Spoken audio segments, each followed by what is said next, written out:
Lok Sabha speaker Om Prakash Birla సభను సమావేశపరిచారు. ఆ visuals మనం లైవ్లో చూడొచ్చు.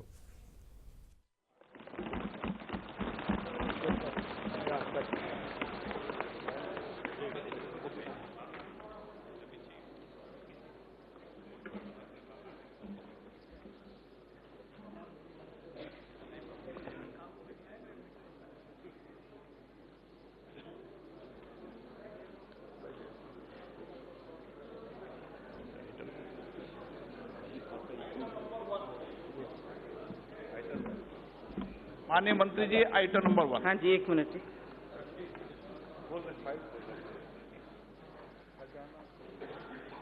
Sir, I rise to lay on the table a copy of the following papers: report of the 15th Finance Commission for the year 2020-2021, explanatory memorandum on the action taken on the recommendations contained in the report of the 15th Finance Commission. Item number 2, Shrimati Nirmala Sitharaman ji, नए दशक का पहला आम budget में मैं आप सबका अभिनंदन करता हूं, स्वागत करता हूं। Sir, I rise with your permission to present a statement of the estimated receipts and expenditure of the Government of India for the year 2020-2021.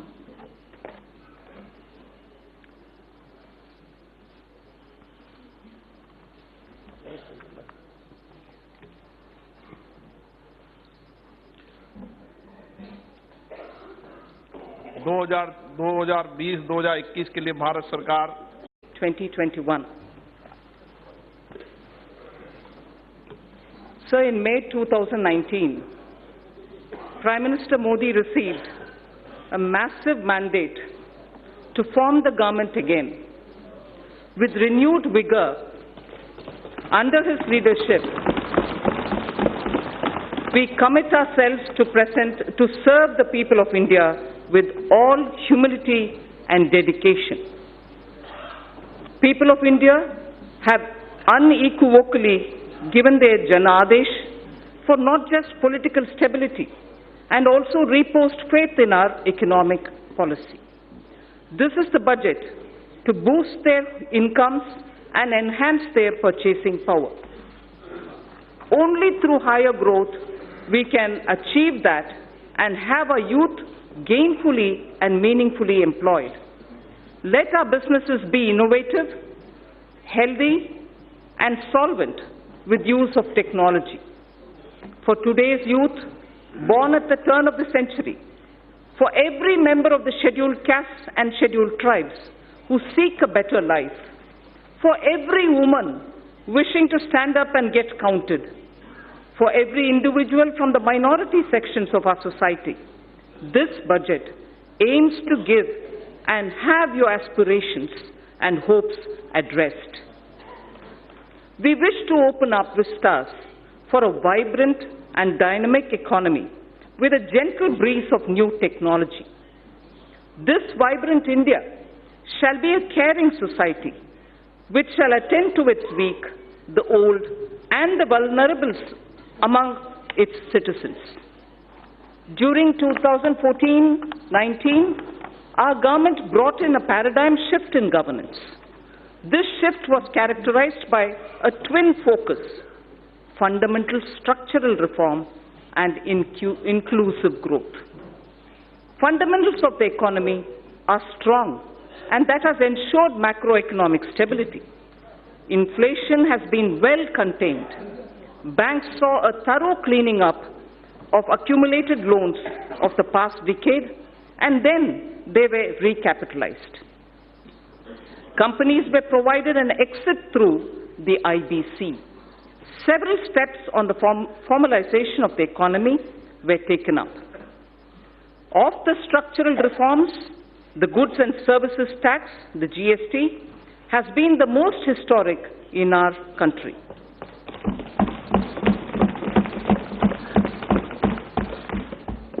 Its chief architect is not with us today. I pay homage to the visionary leader, late Sri Arun Jaitley.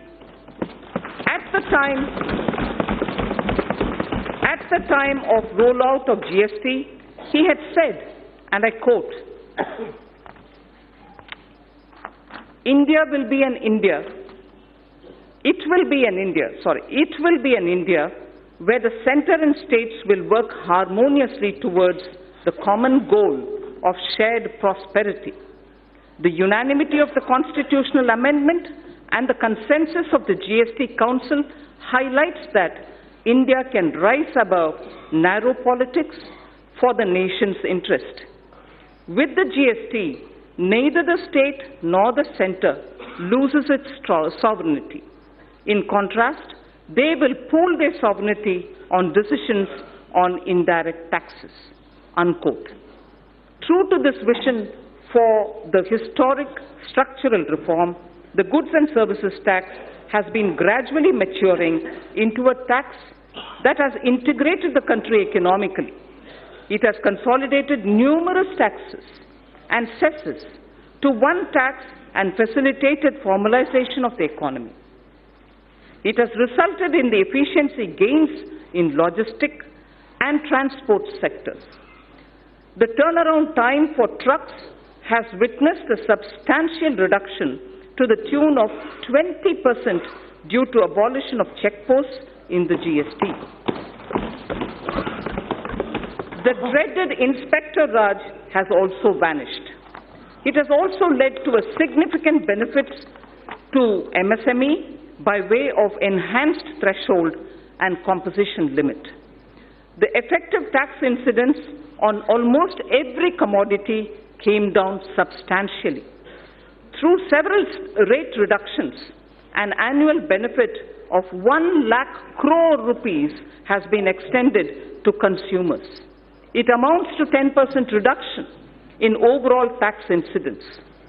An average household now saves about 4% of its monthly spends on account of reduced GST rates. During this phase of maturing, GST did face certain challenges. This was natural, as transition was daunting. GST Council has been proactive in resolving issues during the transition. In the last 2 years, we have added more than 60 lakh new taxpayers. A total of about 40 crore returns were filed. 800 crore invoices were uploaded and 105 crore e-way bills were generated. There has been extensive engagement with stakeholders. A simplified new return system is being introduced from 1st April 2020. A former Prime Minister had once voiced a concern that the fruits of the welfare schemes were not reaching the intended citizens. The common and deserving citizen was only receiving 15 paise of every rupee sent to him. Guided by Sabka Saath, Sabka Vikas, Sabka Vishwas, our government and our Prime Minister added manifold speed and scaled up the implementation of schemes and programs that directly benefited the poor and the disadvantaged. I wish to list out only a few as examples. 1. Welfare schemes with direct benefit transfer embedded in them. 2. Sanitation and water as provision of basic needs and as a measure of preventive health care. 3. Healthcare through Ayushman Bharat. Clean energy through Ujjwala and solar power. 4th. 5th. Financial inclusion, credit support, insurance protection to vulnerable sections and pension scheme. 6th, digital penetration with broadband and UPI. And finally, affordable housing for all through PMAY, the Prime Minister Awas Yojana. The milestones achieved are unprecedented, globally recognized, and benchmarked against international indices. This strategy changed the established order of a few individuals, cornering most of the benefits, and was appreciated by the people. This had immensely positive outcomes. We have moved on from a growth rate of just over 4% in 1950s to 6% in 80s and in the 90s. However, during 2014 and 19, we clocked a growth of 7.4% on average, with inflation averaging around 4.5% itself. It is worthwhile to note that inflation was close to 9% in the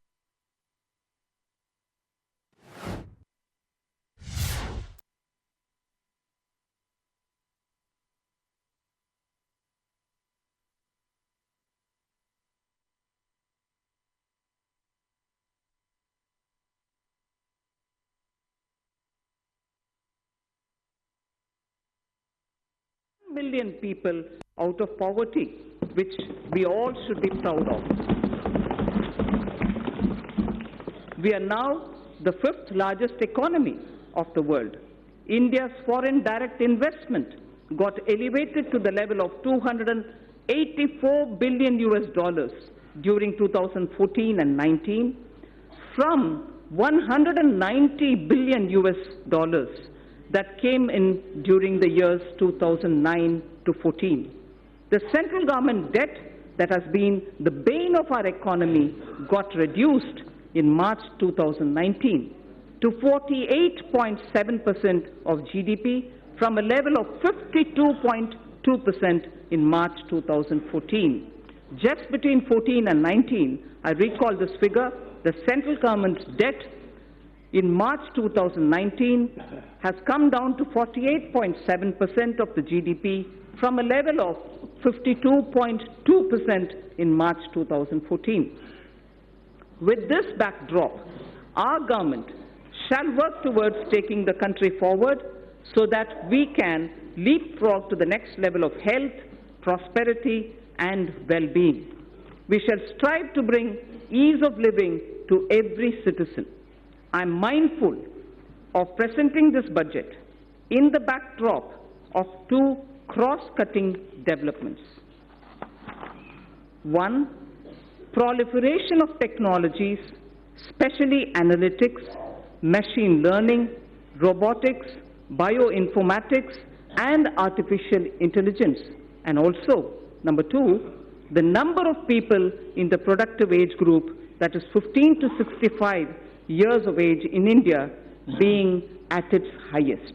So these are the two cross-cutting streams, keeping in the backdrop while we are talking about the budget today. This combination is special to contemporary India.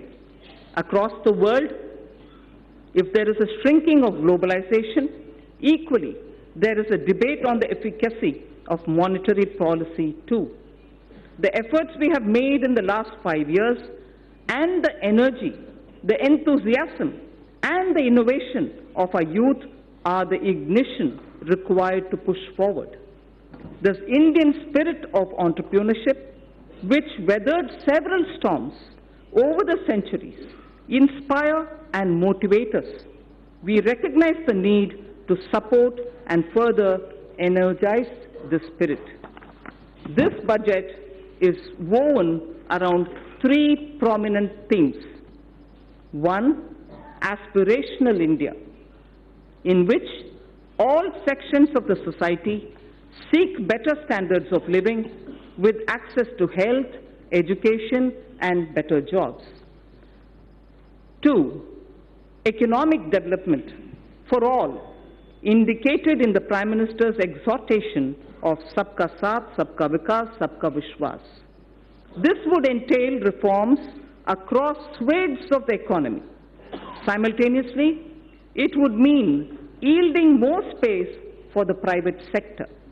Together, they would ensure higher productivity and greater efficiency. And three, ours shall be a caring society that is both humane and compassionate. Antyodaya, is an article of faith. So, I repeat, this budget is woven around three prominent themes: aspirational India, economic development, and a caring society. The digital revolution, which has placed India in a unique leadership position globally, will see the next wave. We shall aim to achieve seamless delivery of services through digital governance, to improve physical quality of life through national infrastructure pipeline, risk mitigation through disaster resilience, social security through pension and insurance penetration. Each one of these initiatives and their components would be benchmarked to international standards, and the indices would be announced soon. Before I move to elaborate on each of these three themes, I wish to recite a small verse in Kashmiri.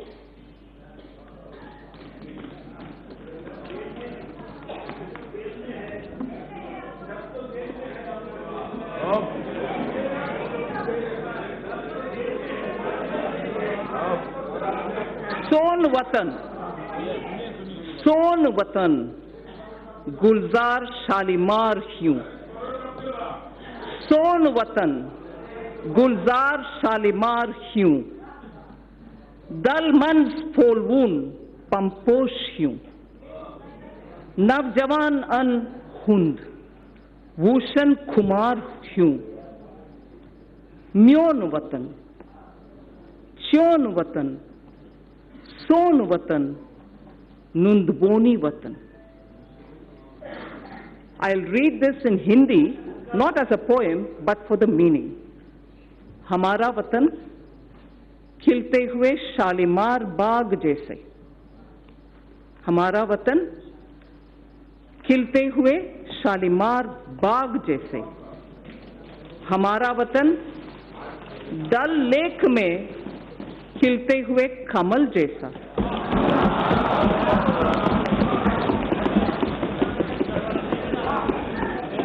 नवजवानों के गरम खून जैसा. नवजवानों के गरम खून जैसा. मेरा वतन, तेरा वतन, हमारा वतन, दुनिया का सबसे प्यारा वतन.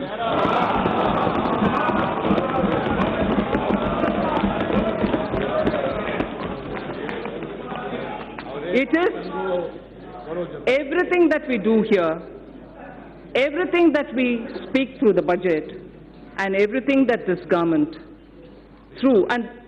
everything that this government does with the guidance and leadership of the Prime Minister is for this Pyara Vatan.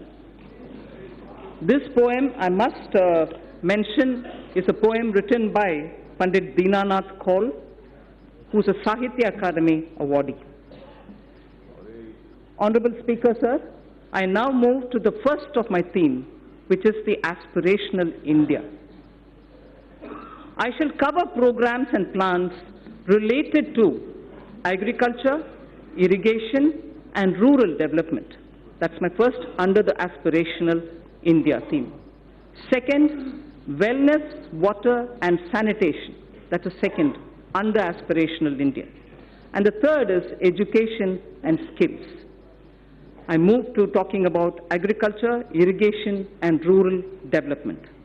Our government is committed to the goal of doubling farmers' incomes by 2022. We have provided energy sovereignty through Kusum and input sovereignty through Paramparagat Krishi Vikas Yojana.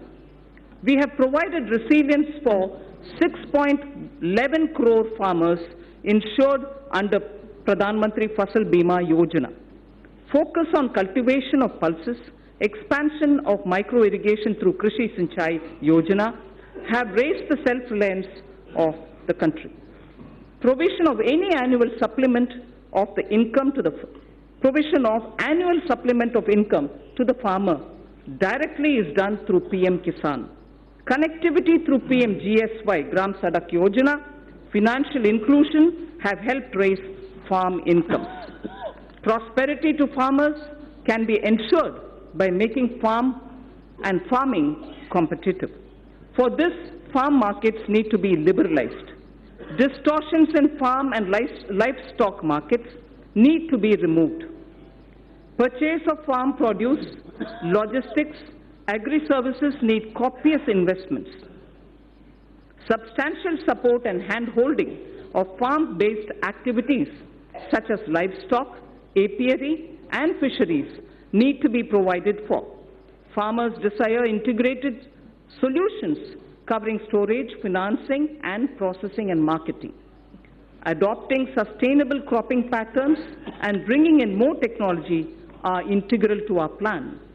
All this and more can be achieved through working with and in cooperation with the states. The following 16 action points indicate our focus. We propose to encourage those state governments who undertake implementation of following model laws already issued by the central government. My first of the action points, 16 action points, but the first one is to encourage those state governments who undertake implementation of following model laws which are already passed and issued by the central government. First, Model Agricultural Land Leasing Act of 2016. Model Agricultural Produce and Livestock Marketing Act of 2017. Model Agricultural Produce and Livestock Contract Farming and Services Promotion and Facilitation Act of 2018. So 3 model agriculture-related laws we would like state governments to consider favorably. Second of the 16 action points, water stress-related issues are now a serious concern across the country. Our government is proposing comprehensive measures for 100 water-stressed districts. Our government is proposing comprehensive measures for 100 water-stressed districts. Third of the 16, in the budget speech of July 2019, I had stated that Annadata can be Urja Data also. The PM Kusum scheme removed farmers' dependence on diesel and kerosene and linked pump sets to solar energy. Now I propose to expand the scheme to provide 20 lakh farmers for setting up standalone solar pumps. Further, we shall also help another 15 lakh farmers solarize their grid-connected pump sets. In addition, a scheme to enable farmers to set up solar power generation capacity on their fallow and barren lands and to sell it to grid would be operationalized. Speaker, sir, this is a major step forward in which we are saying that farmers, if they have fallow or barren lands, now will be helped to set up solar power generation units so that they can then sell that which is being generated, solar power, to the grid, and through the grid, having given the solar power from their barren land, they will be able to make a living out of their barren land also. Fourth of the 16, our government shall encourage balanced use of all kinds of fertilizers, including the traditional organic and other innovative fertilizers. This is necessary step to change the prevailing incentive regime which encourages excessive use of chemical fertilizers. So this is an important point. I'd like to repeat it. This is a necessary step to change the prevailing incentive regime which encourages excessive use of chemical fertilizers. Honorable Speaker, sir, in Tamil Nadu, there was a very wise old woman saint poet who lived more than 3,000 years ago. And she had used every letter of the Tamil alphabet to teach children moral stories. Not stories, moral lines. Each line was only 3-worded ones. They were very simple ones. They are called Aati Chudi, written by Avayar. Whilst talking about effective use of land, taking care of your land, removing weeds and making sure you tend to it properly, she had just used 3 words in a little sentence, which says it all. And that's exactly what our Prime Minister is aiming to achieve, so that the farmlands are used with proper manure, not excessive manure, and limited water to grow their grains. Bhumi Tirutti Un is the line from Aati Chudi, which was said by a saint poet, a woman called Avayar. Bhumi Tirutti Un. First, tend to your land, take care that you're not excessively leaving it, and then trying to take a crop out of it. So the 5th point out of my 16 action points. India has an estimated capacity of 162 million metric tons of agri warehousing, cold storage, reefer van facilities, and so on. NABARD will undertake an exercise to map and geotag them. In addition, we propose creating warehousing in line with Warehouse Development and Regulatory Authority WDRA norms. Our government will provide viability gap funding for setting up such efficient warehouses in the block or taluk level. This can be achieved where states can facilitate with land and are on PPP mode. Food Corporation of India and Central Warehousing Corporation shall undertake such warehouse building on their own land too. 6th action point. As a backward linkage, a village storage scheme is proposed to be run by SHGs. This will provide farmers a good holding capacity and reduce their logistics cost. Women SHGs can avail of Mudra or NABARD assistance and regain their position as Dhanya Lakshmi. We've heard of Dhana Lakshmi often, and many of us are familiar with Dhanya Lakshmi, and I'm sure many of us do recall the days when women in the villages were the ones who kept the seed for the entire village, and they would distribute seeds as and when a farmer required it. So we would like to restore women SHG groups to play that role or at the village level as Dhanya Lakshmis, being assisted by Mudra and being assisted by NABARD. To build a seamless national cold supply chain for perishables inclusive of milk, meat and fish, the Indian Railways will set up a Kisan Rail through PPP arrangements.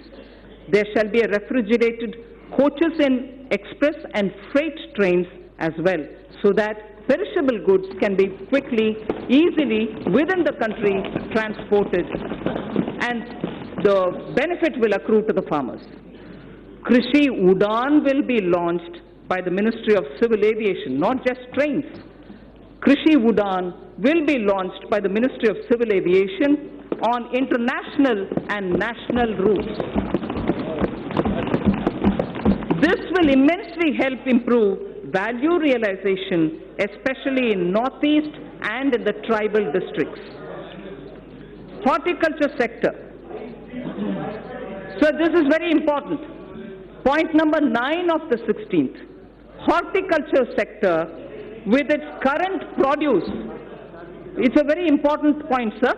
Horticulture sector with its current produce of 311 million metric ton exceeds the production of food grains. Horticulture exceeds the production of food grains. For better marketing and export, we propose supporting states which, adopting a cluster basis, will focus on one product, one district, so that a high focus is given at the district level for products in horticulture to really gain that momentum. 10th of the 16 action points. Integrated farming systems in rain-fed areas shall be expanded. Multi-tier cropping, beekeeping, solar pumps, solar energy production in non-cropping season will be added. Sir, I had mentioned in my July budget, zero budget natural farming. That shall also be included in our activities. The portal on Jaivik Kheti, online national organic products market, will also be strengthened. So the next point, the 11th, financing on negotiable warehousing receipts, ENWR, has already crossed more than 6,000 crores. Financing on negotiable warehousing receipts. This will be integrated with National Agriculture Market, the electronics one. The next point is the 12th of the 16th, non-banking finance companies and cooperatives are active in the agriculture credit space. The NABARD refinance scheme will be further expanded. Agricultural credit target for the year 2021 has been set at 15 lakh crores, 15 lakh crores, agricultural credit availability. All eligible beneficiaries of PM Kisan will be covered under the KCC, Kisan Credit Card Scheme. 13th of the 16th, our government intends to eliminate foot and mouth disease, brucellosis in cattle, and also what is called the PPR in sheep, which is a French expression.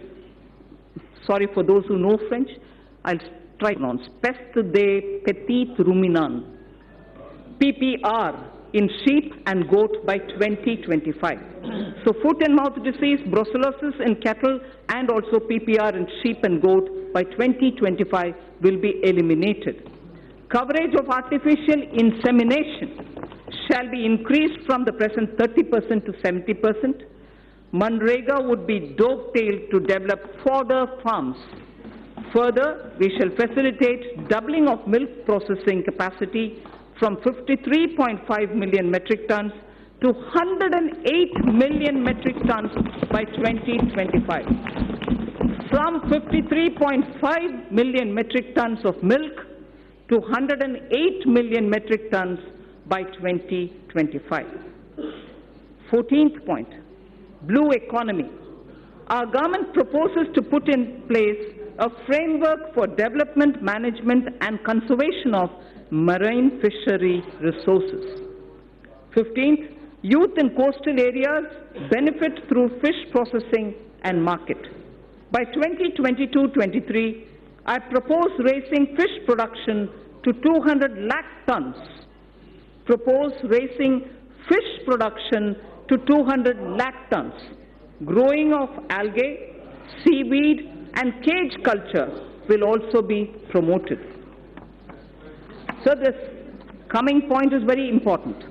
Our government will involve youth in fishery extension work through 3,477 Sagar Mitras and 500 fish farmer producer organizations. We hope the rural youth, particularly those who are in the coastal areas and inland fishing areas, will work as Sagar Mitras and also form 500 fish farmer producer organizations. You know that we already have a farmer producer organization, which is FPO. Now we are expanding it to cover fish farmer producer organizations. 16th and the last action point, sir, under Deen Dayal Antyodaya Yojana for alleviation of poverty, 58 lakh SHGs have been mobilized. We shall further expand on SHGs in this regard too. Now, for the fund allocation, for the 16 different steps that I have announced, they are being stated under two broad categories. They are being stated under two broad categories. For the sector comprising of agriculture, allied activities, irrigation and rural development, an allocation of 2.83 lakh crores has been made for 2020-21, and it is divided, among other things, for agriculture, irrigation and allied activities, 1.6 lakh crores. For rural development and Panchayati Raj, 1.23 lakh crores. Both put together, it is about 1.73 lakh, 2.8 lakh, 83 lakhs crores, 2.83 lakh crores. Wellness and water and sanitation is the second under Aspirational India. I said my three themes: Aspirational India, economic development and caring society. Under each, I state three which contain specific programs. Aspirational India, already I've mentioned about the rural development and so on. Now I talk of wellness, water and sanitation. We have a holistic vision of healthcare that translates into wellness for citizens. Mission Indradhanush has been expanded to cover 12 such diseases, including 5 new vaccines. Fit India movement is a vital part of fight against non-communicable diseases coming out of lifestyle issues. A very focused Safe Water Jal Jeevan mission and comprehensive sanitation program Swachh Bharat mission have been launched to support the health vision that would reduce the disease burden on the poor. Presently, under PM Jan Arogya Yojana, there are more than 20,000 empaneled hospitals who help in Ayushman Bharat. We need more such hospitals to be empaneled in Tier 2 and Tier 3 cities for poor people in these areas to benefit from them. It is therefore proposed to set up a viability gap funding window for setting up hospitals in PPP mode. In the first phase, those aspirational districts will be covered. We know there are 112 of them. So those aspirational districts from 112 that we have, where presently there are no Ayushman empaneled hospitals, will be given priority. So from 112 of aspirational districts, those which don't have an empaneled hospital for Ayushman treatments will be given the first priority, so that in Tier 2 and Tier 3 we have more such hospitals. This would also provide large-scale employment opportunities to youth. Proceeds from taxes on medical devices.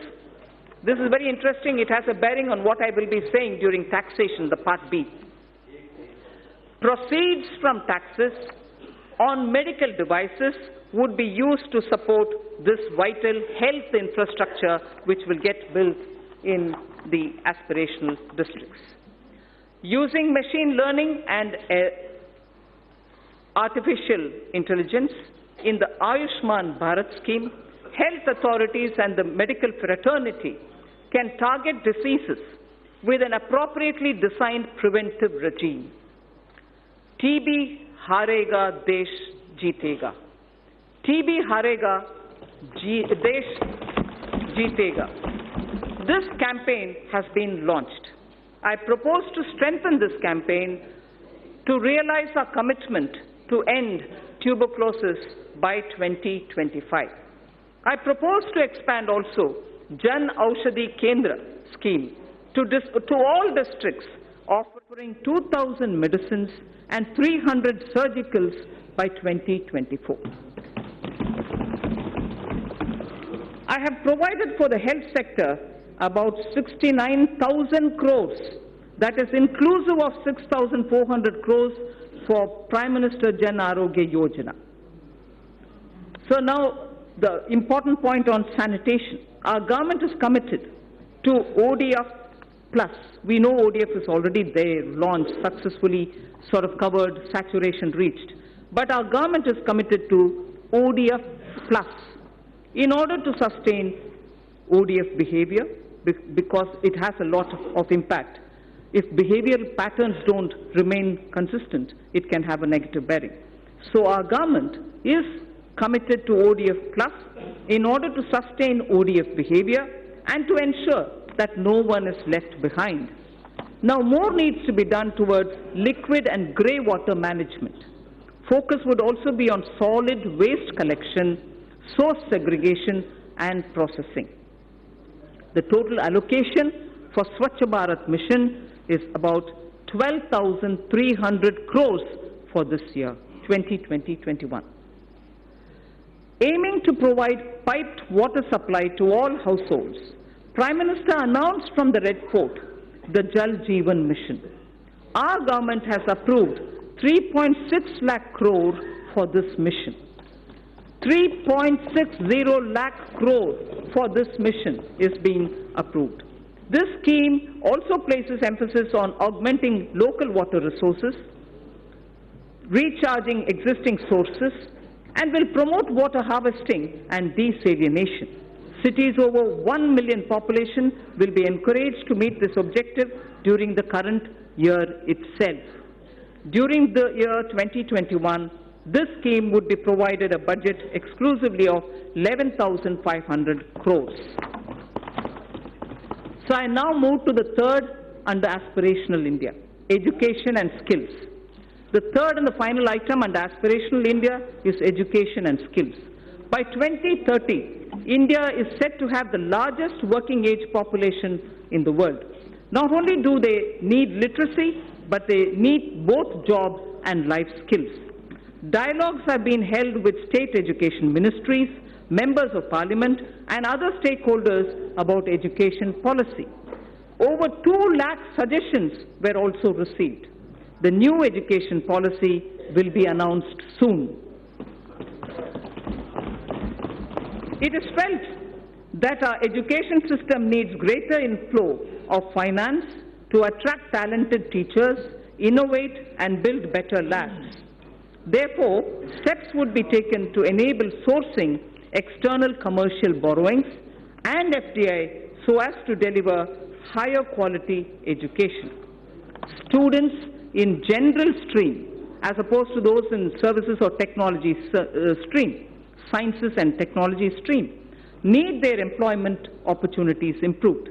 About 150 higher education institutions will start apprenticeship embedded degree diploma courses by March 2021. The government proposes to start a program whereby urban local bodies across the country would provide internship opportunities to fresh engineers for a period up to 1 year. So local bodies, as you know, do undertake a lot of public work programs, and their manpower is also limited. But yet, young engineers who are ready to serve for the purpose of learning how it is to work with the government are also going around seeking opportunities.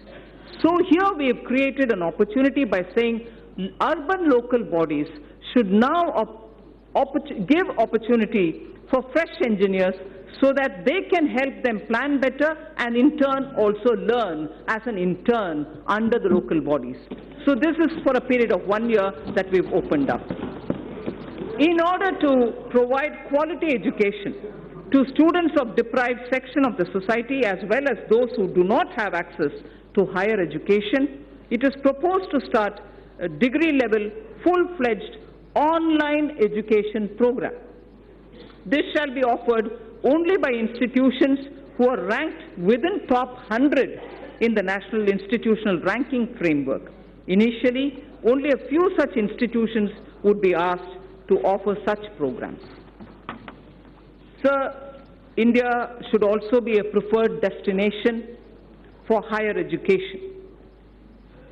Hence, under its Study in India program, an IND-SAT exam is proposed to be held in Asian and African countries. It shall be used for benchmarking foreign candidates who receive scholarships for studying in Indian higher education centers. A national police university and a national forensic science university are being proposed in the domain of policing science, forensic science and cyber forensics. There is a shortage of medical doctors. There is a shortage of qualified medical doctors, both general practitioners as well as specialists.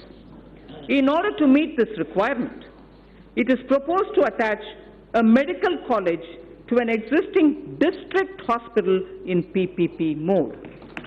Those states that fully allow facilities of the hospital to the medical college and wish to provide land at a concession would be able to receive viability gap funding from the center. Details of the scheme would be worked out soon, so we aim to have at the district level, with hospitals which are being extended for medical college training and also for producing more doctors, viability gap funding will also be extended. So the National Board of Examination imparts PG medical qualification, diploma and fellow of National Board, DNB and FNB. The government will therefore encourage large hospitals with sufficient capacity to offer resident doctors the DNB and FNB courses under the National Board of Examinations. There exists a huge demand for teachers, nurses, paramedical staff and caregivers all abroad. There exists a huge demand abroad for teachers, nurses, paramedical staff and caregivers. However, their skill sets many a time do not match the employer's standards and therefore need to be improved. I propose that a special bridge course be designed by the Ministries of Health, Skill Development together with professional bodies to bring in equivalence. Language requirements of various countries need also to be included. All these should be achieved through a special training package. Our government proposes to provide about 99,300 crores for education sector in 2021 and about 3,000 crores for skill development. So I move to the second theme, economic development. Aspirational India, economic development and caring society. I'm now talking on economic development. And in economic development, industry, commerce and investment are the ones which come first in our. So the most important thing as an introduction I'd like to say here, the guilds of Saraswati Sindhu civilization and the Harappan seals are remarkable. Saraswati Sindhu civilization is about 4,000 before the Common Era. They belong, the seals in particular, belong to 3,300 BCE, before the Common Era. Words from the Indus script, which are all hieroglyphs, have been deciphered. Words from those hieroglyphs have been deciphered. Interesting words which we need to know when we're talking about commerce and industry.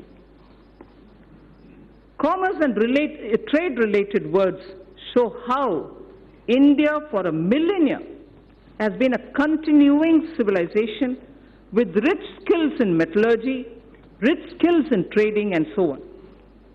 Sreni is a word found in the Harappan seals, which means guild. Seti is a word found in the Harappan seals, which means wholesale merchant. Seti was a wholesale merchant in the Sindhu civilization, Saraswati Sindhu civilization. Poddar is an affair of metal into treasury. And also, India is a continuing maritime power in terms of commerce and industry. Sakara Khodmi is using word which shows blacksmithery and also iron and tinsmithery existed that time. So India's commerce, India's industry, India's trade in such materials which were all unique to India have existed and continues to exist over the millennia. So entrepreneurship has always been the strength of India. That's the point I wanted to explain. I'm sure many members already know it and therefore they are a bit restless. Entrepreneurship has always been the strength of India. Even today, young men and women have given up greener pastures elsewhere to contribute to India's growth. They are risk-taking and come up with disruptive solutions to festering challenges. Equally, established old industries are resetting themselves in a changing global and domestic situation. We recognize the knowledge, skills, and risk-taking capacities and capabilities of our youth. He is no longer a job seeker. He is a creator of jobs. Now we wish to create more opportunities and remove roadblocks from this path. I propose to set up an investment clearance cell that will provide end-to-end facilitation and support, including pre-investment advisory, information related to land banks, and facilitate clearances at the center and also in the state level. It will work through a portal. There is a case for maximizing the benefits of three separately developing economic activities: the upcoming economic corridors, revitalization of manufacturing activities, and technology and the demands for aspirational classes. We have to benefit from their convergence. Hence, it is proposed to develop 5 new such smart cities in collaboration with states and in PPP mode. Such sites would be chosen that offer the best choices in terms of the aforementioned principles. India needs to manufacture networked products that will make it a part of global value chains. This in turn gets more investment and generates more employment for our youth. Electronics manufacturing industry is very competitive, and India has shown its cost advantages. The potential of this industry in job creation is immense. India needs to boost domestic manufacturing and attract large investments in the electronics value chain. Here I propose a scheme focused on encouraging manufacture of mobile phones, electronic equipment, and semiconductor packaging. The details will be announced sooner. With suitable modifications, this scheme can be adapted for manufacturing of medical devices too. India, sir, imports significant quantity of technical textiles worth $16 billion every year. To reverse this trend and to position India as a global leader in technical textiles, a national technical textiles mission is proposed with a 4-year implementation period from 2020-21 to 23-24 at an estimated outlay of 1,480 crores. Honorable Speaker, sir,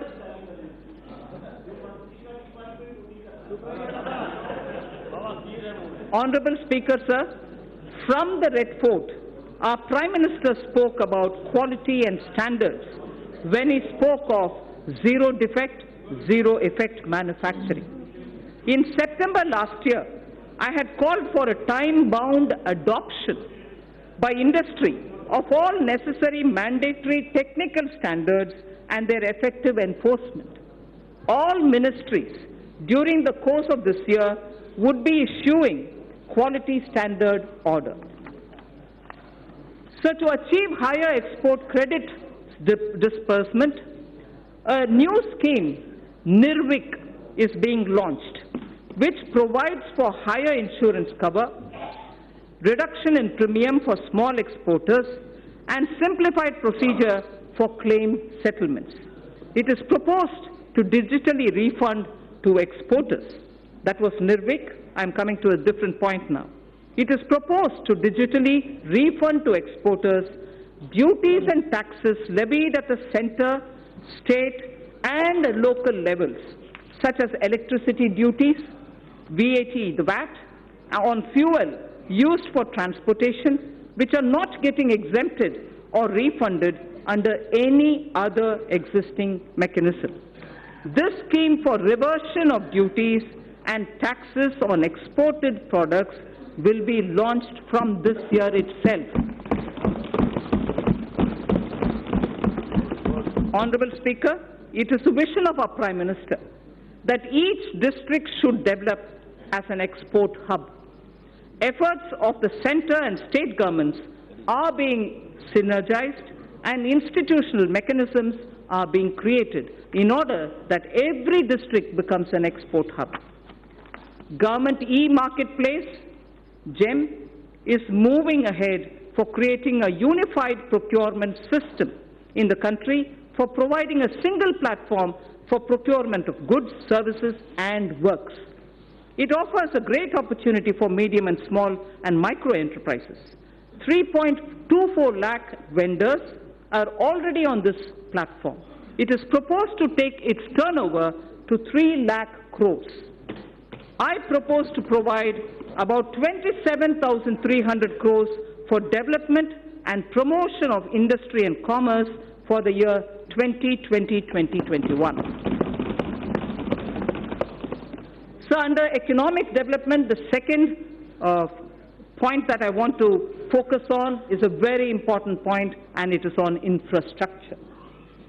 Honorable Speaker, in his Independence Day speech of 2019, the Prime Minister has highlighted that 100 lakh crores would be invested on infrastructure for the next 5 years. As a follow-up measure, I had launched the National Infrastructure Pipeline on 31st December 2019 of 103 lakh crore worth projects. It consists of more than 6,500 projects across sectors and are classified as per their size and stage of development.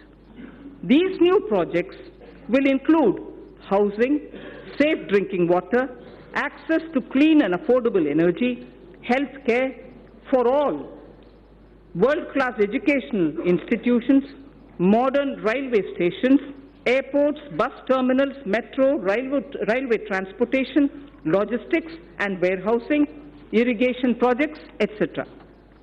The National Infrastructure Pipeline envisions improving the ease of living for each and every individual citizen in the country. It will also bring in generic and sectoral reforms in development, operation and maintenance of these infrastructure projects. A huge employment opportunity exists for India's youth in construction, operation and maintenance of infrastructure. National Skill Development Agency will give special thrust to infrastructure-focused skills and their development opportunities. I propose to set up a project preparation facility for infrastructure projects. This program would actively involve young engineers, management graduates, and economists from our universities. It is also proposed to direct all infrastructure agencies of the government to involve youth power in startups. They will help in rolling out value-added services in quality public infrastructure for citizens. A national logistics policy will soon be released.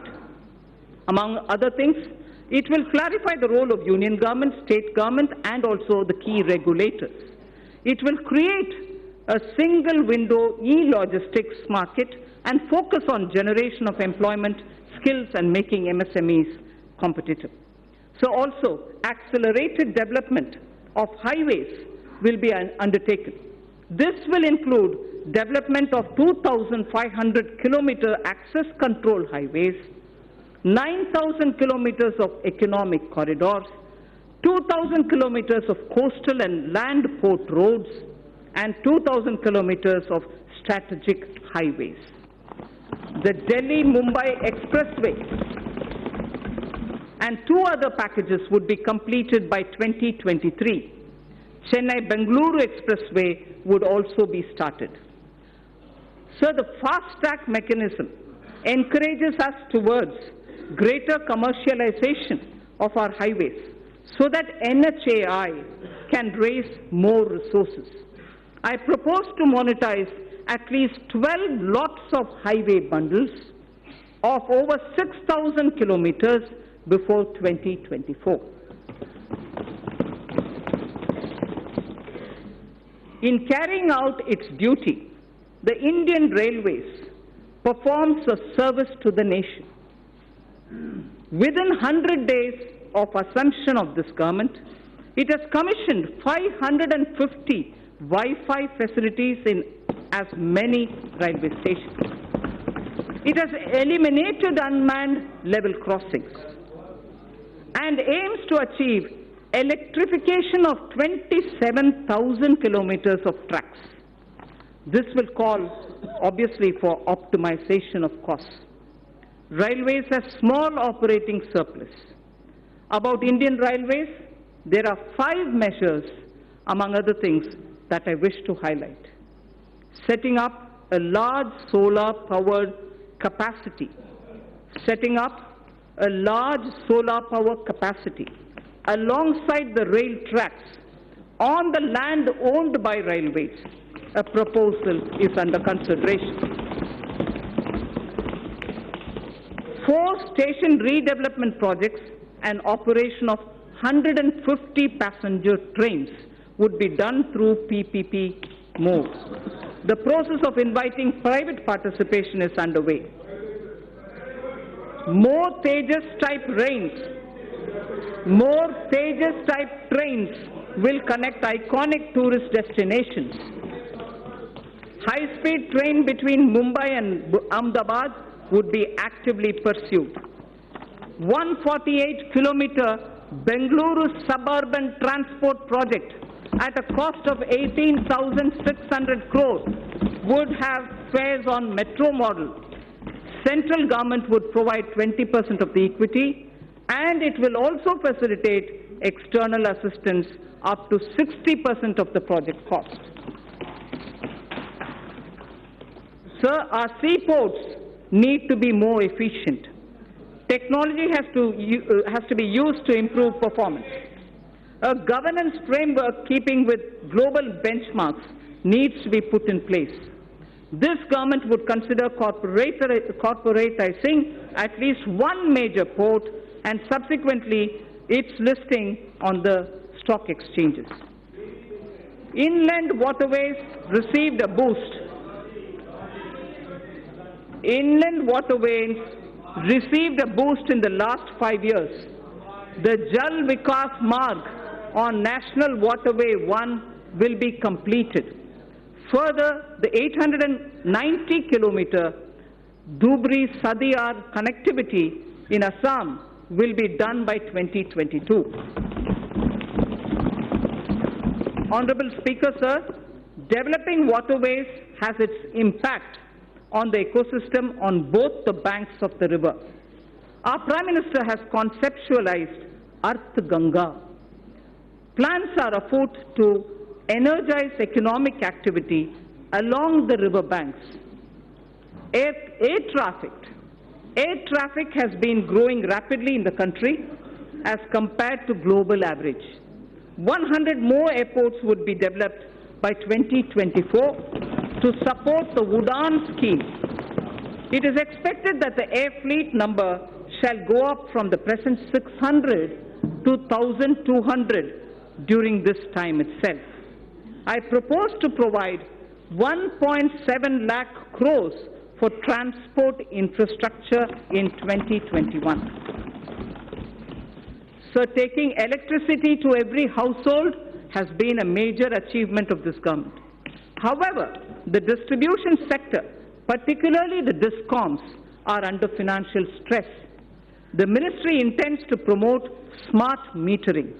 I urge all the states and union territories to replace conventional energy meters by prepaid smart meters in the next 3 years. Also, this would give consumers the freedom to choose the supplier and the rate as per their requirements. So this is a very important step in reaching electricity to all people. This would give consumers, the prepaid meters, the smart meters, would give consumers the freedom to choose the supplier and the rate as per their requirements. Further measure to reform DISCOMs would be taken. I propose to provide 22,000 crores to power and renewable energy sector for the year 2020-21. So now I come to oil and natural gas. In the upstream sector, oil and gas, the Open Acreage Licensing Policy, OALP, is a success, having awarded 137,000 square kilometers for exploration to private sector and to the CPSCs. City gas distribution rights are also awarded. Further, it is proposed to expand the national gas grid from the present 16,200 kilometers. At the moment, it is 16,200 kilometers only. We propose to expand it to reach 27,000 kilometers. To deepen the gas markets in India, further reforms will be undertaken to facilitate transparent price discovery and also ease of transactions. So I come to talking about the new economy now. The new economy is based on innovations that disrupt established business models. Artificial intelligence, Internet of Things, 3D printing, drones, DNA, data storage, quantum computing, etc. are all rewriting the world economic order. India has already embraced a new paradigm such as the sharing economy with aggregator platforms displacing conventional businesses. Government has harnessed new technologies to enable direct benefit transfers and financial inclusion on a scale like never before. It's now a cliche, data is the new oil. And it is true that analytics, fintech, and Internet of Things are changing the way we deal with our lives. To take advantage of this, I propose to bring out soon a policy to enable private sector to build data center parks throughout the country. Building data center parks throughout the country. It will enable our firms to skillfully incorporate data in every step of their value chains. Our vision is that all public institutions at the Gram Panchayat level, such as Anganwadis, health and wellness centers, government schools, PDS outlets, post offices, and police stations will all be provided with digital connectivity. So, the fiber to home FTTH connections through BharatNet will link 100,000 Gram Panchayats this year itself. 1 lakh Gram Panchayats this year itself will be connected to the optical fiber FTTH program. It is proposed, therefore, to provide 6,000 crores to BharatNet program 2020-21. We need to expand the base for knowledge-driven enterprises. Intellectual property creation and protection will play an important role. Several measures are proposed in this regard, which will benefit the startups. A digital platform would be promoted that would facilitate seamless application and capture IPRs. Also, in an institute of excellence, a center would be established that would work on the complexity and innovation in the field of intellectual property. Honorable Speaker, sir, knowledge translation clusters would be set up across the different technology sectors, including new and emerging sectors, for designing, fabrication, and validation of proof of concept, and further scaling up technology clusters, harboring such test beds and small-scale manufacturing facilities would be established. Mapping of India's genetic landscape is critical for next-generation medicine, agriculture, and for biodiversity management. To support this development, we will initiate 2 national-level science schemes to create a comprehensive database. The government proposes to provide early life funding, including seed fund, to support ideation and development of early-stage startups. So critical to our quantum technology. Quantum technology is opening up new frontiers in computing, communications, cybersecurity, with widespread applications. It is expected that a lot of commercial applications would emerge from theoretical constructs which are developing in this area. It is proposed to provide an outlay of 8,000 crores over a period of 5 years for the national mission on quantum technologies and applications. India would probably be the third biggest and pioneering nation if we are able to break into this technology of quantum technology related to computing and other applications. Sir, I come to the third theme, the last theme in my part A, after which, of course, I will speak of a few others. Caring society. In our third theme, we focus on women and child, social welfare, culture and tourism, and also on environment and climate change. Women and child and social welfare, sir. I am pleased to inform the House that Beti Bachao, Beti Padhao has yielded tremendous results. Gross enrollment. Sir, if you hear the data, I think it's important not to politicize issues related to women.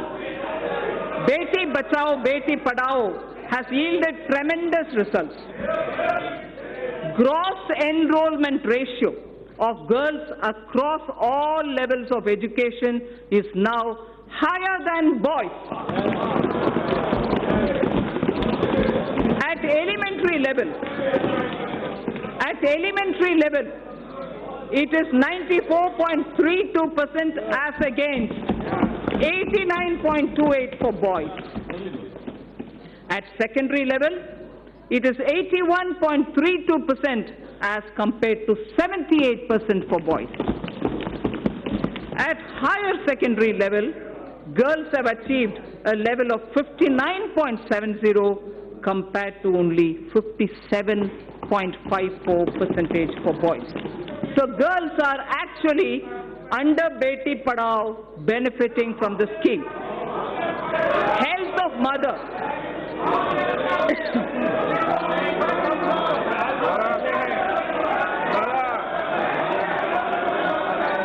Sir, health of mother and child are correlated closely. Nutrition is the critical component of health. To improve nutritional status of children 0 to 6 years, adolescent girls, pregnant women, and lactating mothers, our Prime Minister launched a Poshan Abhiyan in 2017-18. More than 6 lakhs Anganwadi workers are equipped with smartphones to upload the nutritional status of more than 10 crore households. Sir, Honorable Speaker, sir, for the benefit of those who may not have heard this line, because it's very important, I'd like to repeat it.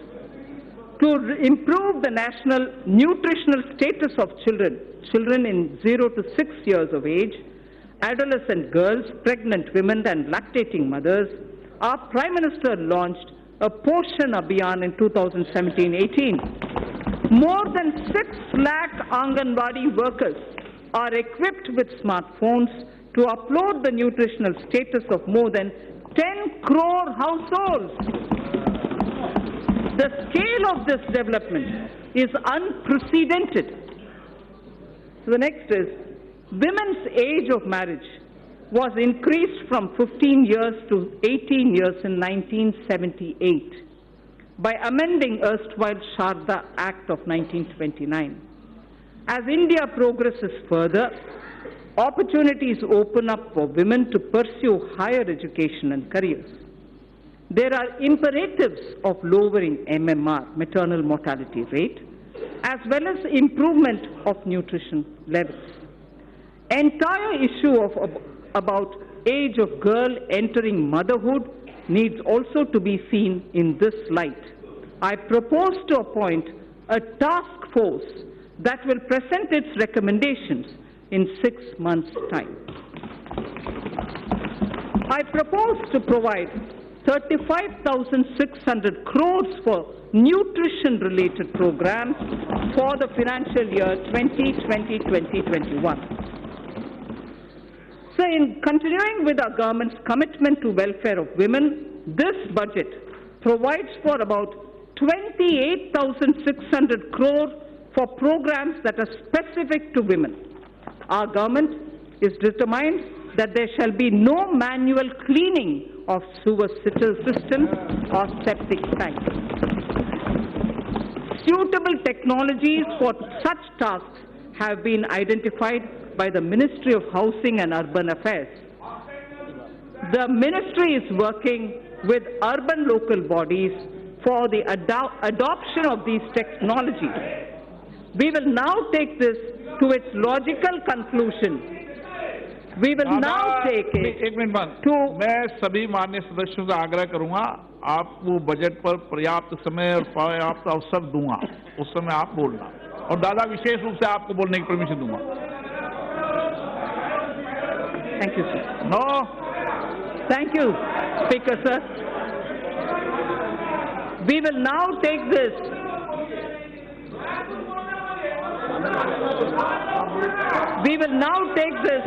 to its logical conclusion through legislative and institutional changes. Financial support for wider acceptance of such technologies will be provided. In furthering this government's commitment towards the welfare of scheduled castes and other backward classes, I propose a budget provision of about 85,000 crores for 2020-21 for scheduled castes and other backward classes. I repeat, I propose a budget provision of about 85,000 crores for 2020-21. In furthering the development and welfare of scheduled tribes, sir, I provide in the budget for the year 2020-21 an amount of 53,700 crores. For scheduled tribes, I repeat, we provide 53,700 crores. This government is mindful of the concerns of senior citizens and Divyang. Accordingly, an enhanced allocation of about 9,500 crores is being provided for 2020-21. So now I move to the second of the third topic theme that I have, which is culture and tourism. Our government proposes to establish an Indian Institute of Heritage and Conservation under Ministry of Culture. It shall have the status of a deemed university to start with. Acquisition of knowledge in disciplines such as museology and archaeology are essential for collecting and analyzing scientific evidence of such findings and for dissemination through high-quality museums. Currently, lack of trained manpower is a handicap for both these disciplines, and therefore it also has a negative impact on tourism. 5 archaeological sites would be developed as iconic sites with on-site museums. They are Rakhi Ghadi, Haryana; Hastinapur, Uttar Pradesh; Shiv Sagar in Assam; Dholavira, Gujarat; Adichanallur, Tamil Nadu. I repeat, 5 archaeological sites would be developed as iconic sites with on-site museums. They are Rakhi Ghadi, Haryana; Hastinapur, Uttar Pradesh; Shiv Sagar, Assam; Dholavira, Gujarat; and Adichanallur in Tamil Nadu. Our Prime Minister in January 2020 announced recuration of the Indian Museum in Kolkata, which is the oldest in the country. In the historic Old Mint Building, Kolkata, a museum on numismatics and trade will also be located. 4 more museums from across the country shall be taken up for renovation and recuration so that a world-class experience can be offered to our visitors. Our government shall also support setting up of a tribal museum in Ranchi, Jharkhand. So I spoke about the Sindhu-Saraswati civilization. A maritime museum would be set up at Lothal, the Harappan Age maritime site near Ahmedabad, by the Ministry of Shipping. I propose to provide 3,150 crore for Ministry of Culture for the year 2021. Sir, India has moved up from the rank 65 in 2014 to 34 in 2019 in the Travel and Tourism Competitive Index, the World Economic Forum's index. Foreign exchange earnings grew 7.4% to 1.88 lakh crores for the period January to November 2019 from 1.75 lakh crores. From 1.75 lakh crores, it has gone up to 1.88 lakh crores. Growth of tourism directly relates to growth and employment. States have a critical role to play. I expect the state governments to develop a roadmap for certain identified destinations and formulate financial plans during 2021 against which specified grants will be made available to the states from the centre in the year 2020-21. For purpose of tourism promotion, sir, I propose to allocate 2,500 crores for 2020-2021. So I now move to the third under this theme, environment and climate change. In September 2019, the Prime Minister has launched the Coalition for Disaster Resilient Infrastructure with its secretariat in Delhi. This global partnership is the second such initiative, international initiative, after the launch of, as members would recall, after the launch of International Solar Alliance. That was in 2015. This global partnership will help in addressing a number of sustainable development goals, as also the aims of Sendai framework. It will enhance climate change adaptation with a focus on disaster-resilient infrastructure. India submitted its nationally determined contribution under the Paris Agreement in 2015 on a best effort basis, keeping in mind the development imperative of our country. Its implementation effectively begins from 1st January 2021. Our commitments as action will be executed in various sectors. Honorable Speaker, sir, I interrupt here only to say this is a very important point because a lot of our commitments which have been given in the Paris Climate Change Conference on best effort basis will start kicking in from 1st January 2021. Our commitments as action will be executed in various sectors by the departments and ministries concerned through a normal budget process. They will do it through the normal budgeting process. There are, however, yet thermal power plants that are old and their carbon emission levels are very high. For such power plants, we propose that utilities running them would be advised to close them if their emission is above the preset norms. The land so vacated can be put to alternative uses.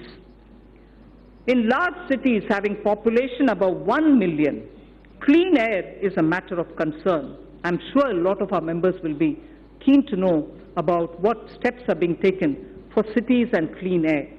The government proposes, Honorable Speaker, to encourage such states that are formulating and implementing plans for ensuring cleaner air in cities above 1 million. Parameters for the incentives would be notified by the Ministry of Environment, Forests and Climate Change. Allocation for this purpose is 4,400 crores for 2020-2021. So there is something which, before I move to talking about governance, because the three themes that I put before the members is coming to a close, I fall back on the wise words of Thiruvalluvar. And this, it's very important, sir. We have heard several words of wisdom from Thiruvalluvar. Thiruvalluvar has spoken about what a good country is. What a good country is actually got to be like. And what makes up for jewels of a good country. I first read it in Tamil, then I'll give you the meaning. Pini inmai, selvam, vilai inbam, ஏமம். பிணியின்மை, செல்வம், விளைவின்பம், ஏமம். அணி என்ப நாட்டின் வைந்து. அணி என்ப native வைந்து. There are 5, what Thiruvalluvar says, which are jewels for a good country.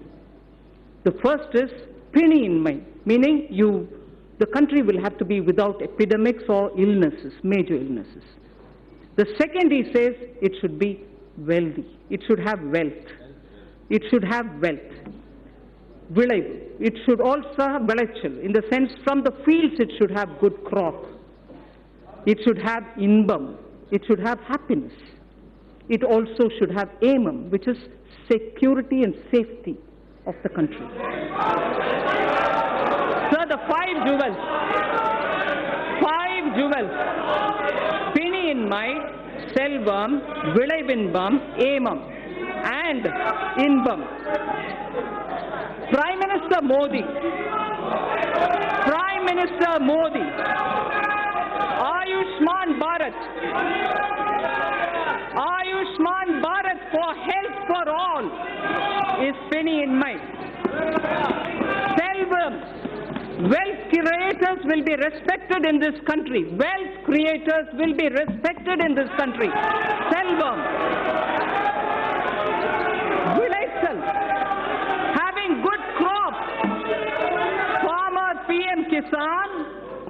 Doubling of income. Use of fertilizers and proper growth leads to surplus in horticulture, surplus in Silhan, surplus now, probably also in Dalhan.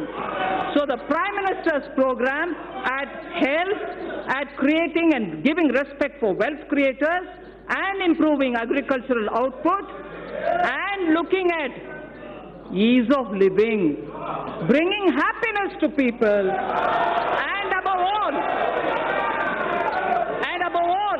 the fifth, aimam. This country's national security. You have enough proof to say national security is the top priority of this government.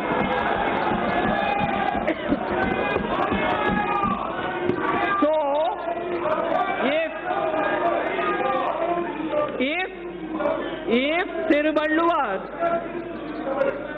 Thiruvalluvar, आपको कुछ होना चाहिए, तमिल में पढ़ा है, बैठ जाइए. That's right, sir. If Thiruvalluvar identified the 5 jewels for a good country, those 5 jewels are the ones which Prime Minister Modi is now addressing through his programs. For health, Ayushman, for wealth creators, a respectable and honorable climate, good crops, happiness through ease of living, and national security. So, now with all that said, the bouquet of flowers which I would like to give every citizen with trust and faith, had flowers under aspirational India, had aspirational India, a set of flowers under aspirational India, had set of flowers under environment and economy and also commerce and industry. A third set of flowers was under the caring India, caring society that we want to have. Now this bouquet of flowers is held by 2 hands, governance and other financial institutions. I speak about governance, sir, which is very important. Good governance is what is going to be giving faith to the people. Honorable Speaker, sir, all the while I have explained the color and composition of the bouquet of flowers. schemes and programs. They were grouped under Aspirational India, Economic Development and Caring India. Now I speak about the two hands that will hold them. One such a hand is governance, which is clean, corruption-free, policy-driven, and good in its intent. And most importantly, trusting in faith, trusting every citizen, the aspirational youth, the hard-working women.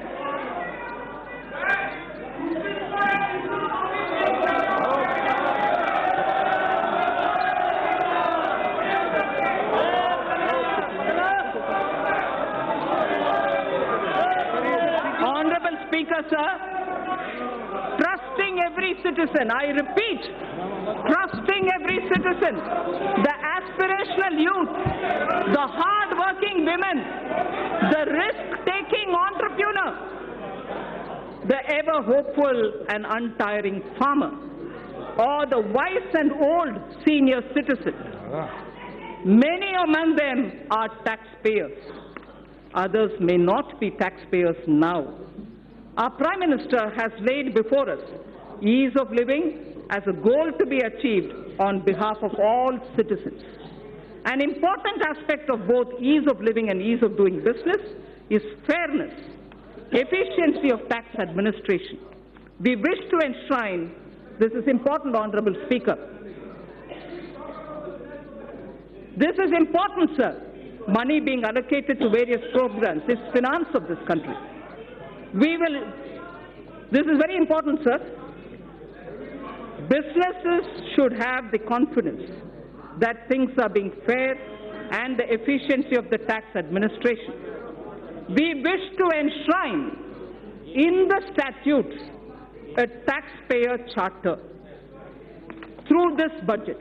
A taxpayer charter is getting institutionalized into the statutes. It's going to be enshrined as a part of our laws. That's building trust. A taxpayer statute will be a part of our, a taxpayer's charter will be a part of our statutes. Our government would like to reassure taxpayers that we remain committed to taking measures so that our citizens are free from harassment of any kind. We mean it, and we are willing to put it in the law. Tax harassment cannot be tolerated when we are talking about citizens and wealth collectors. There has been a debate about building into statutes criminal liability for acts that are civil in nature. This is important, sir. There has been a debate about building into statutes criminal liability for acts that are civil in nature. Hence, for Companies Act, certain amendments are proposed to be made that will correct this. Similarly, other laws would also be examined where such provisions exist, and attempts would be made to correct them also. The government intends to introduce major reforms in recruitment to non-gazetted posts in governments and public sector banks. At present, candidates have to appear for multiple examinations conducted by multiple agencies at different points of time for similar posts.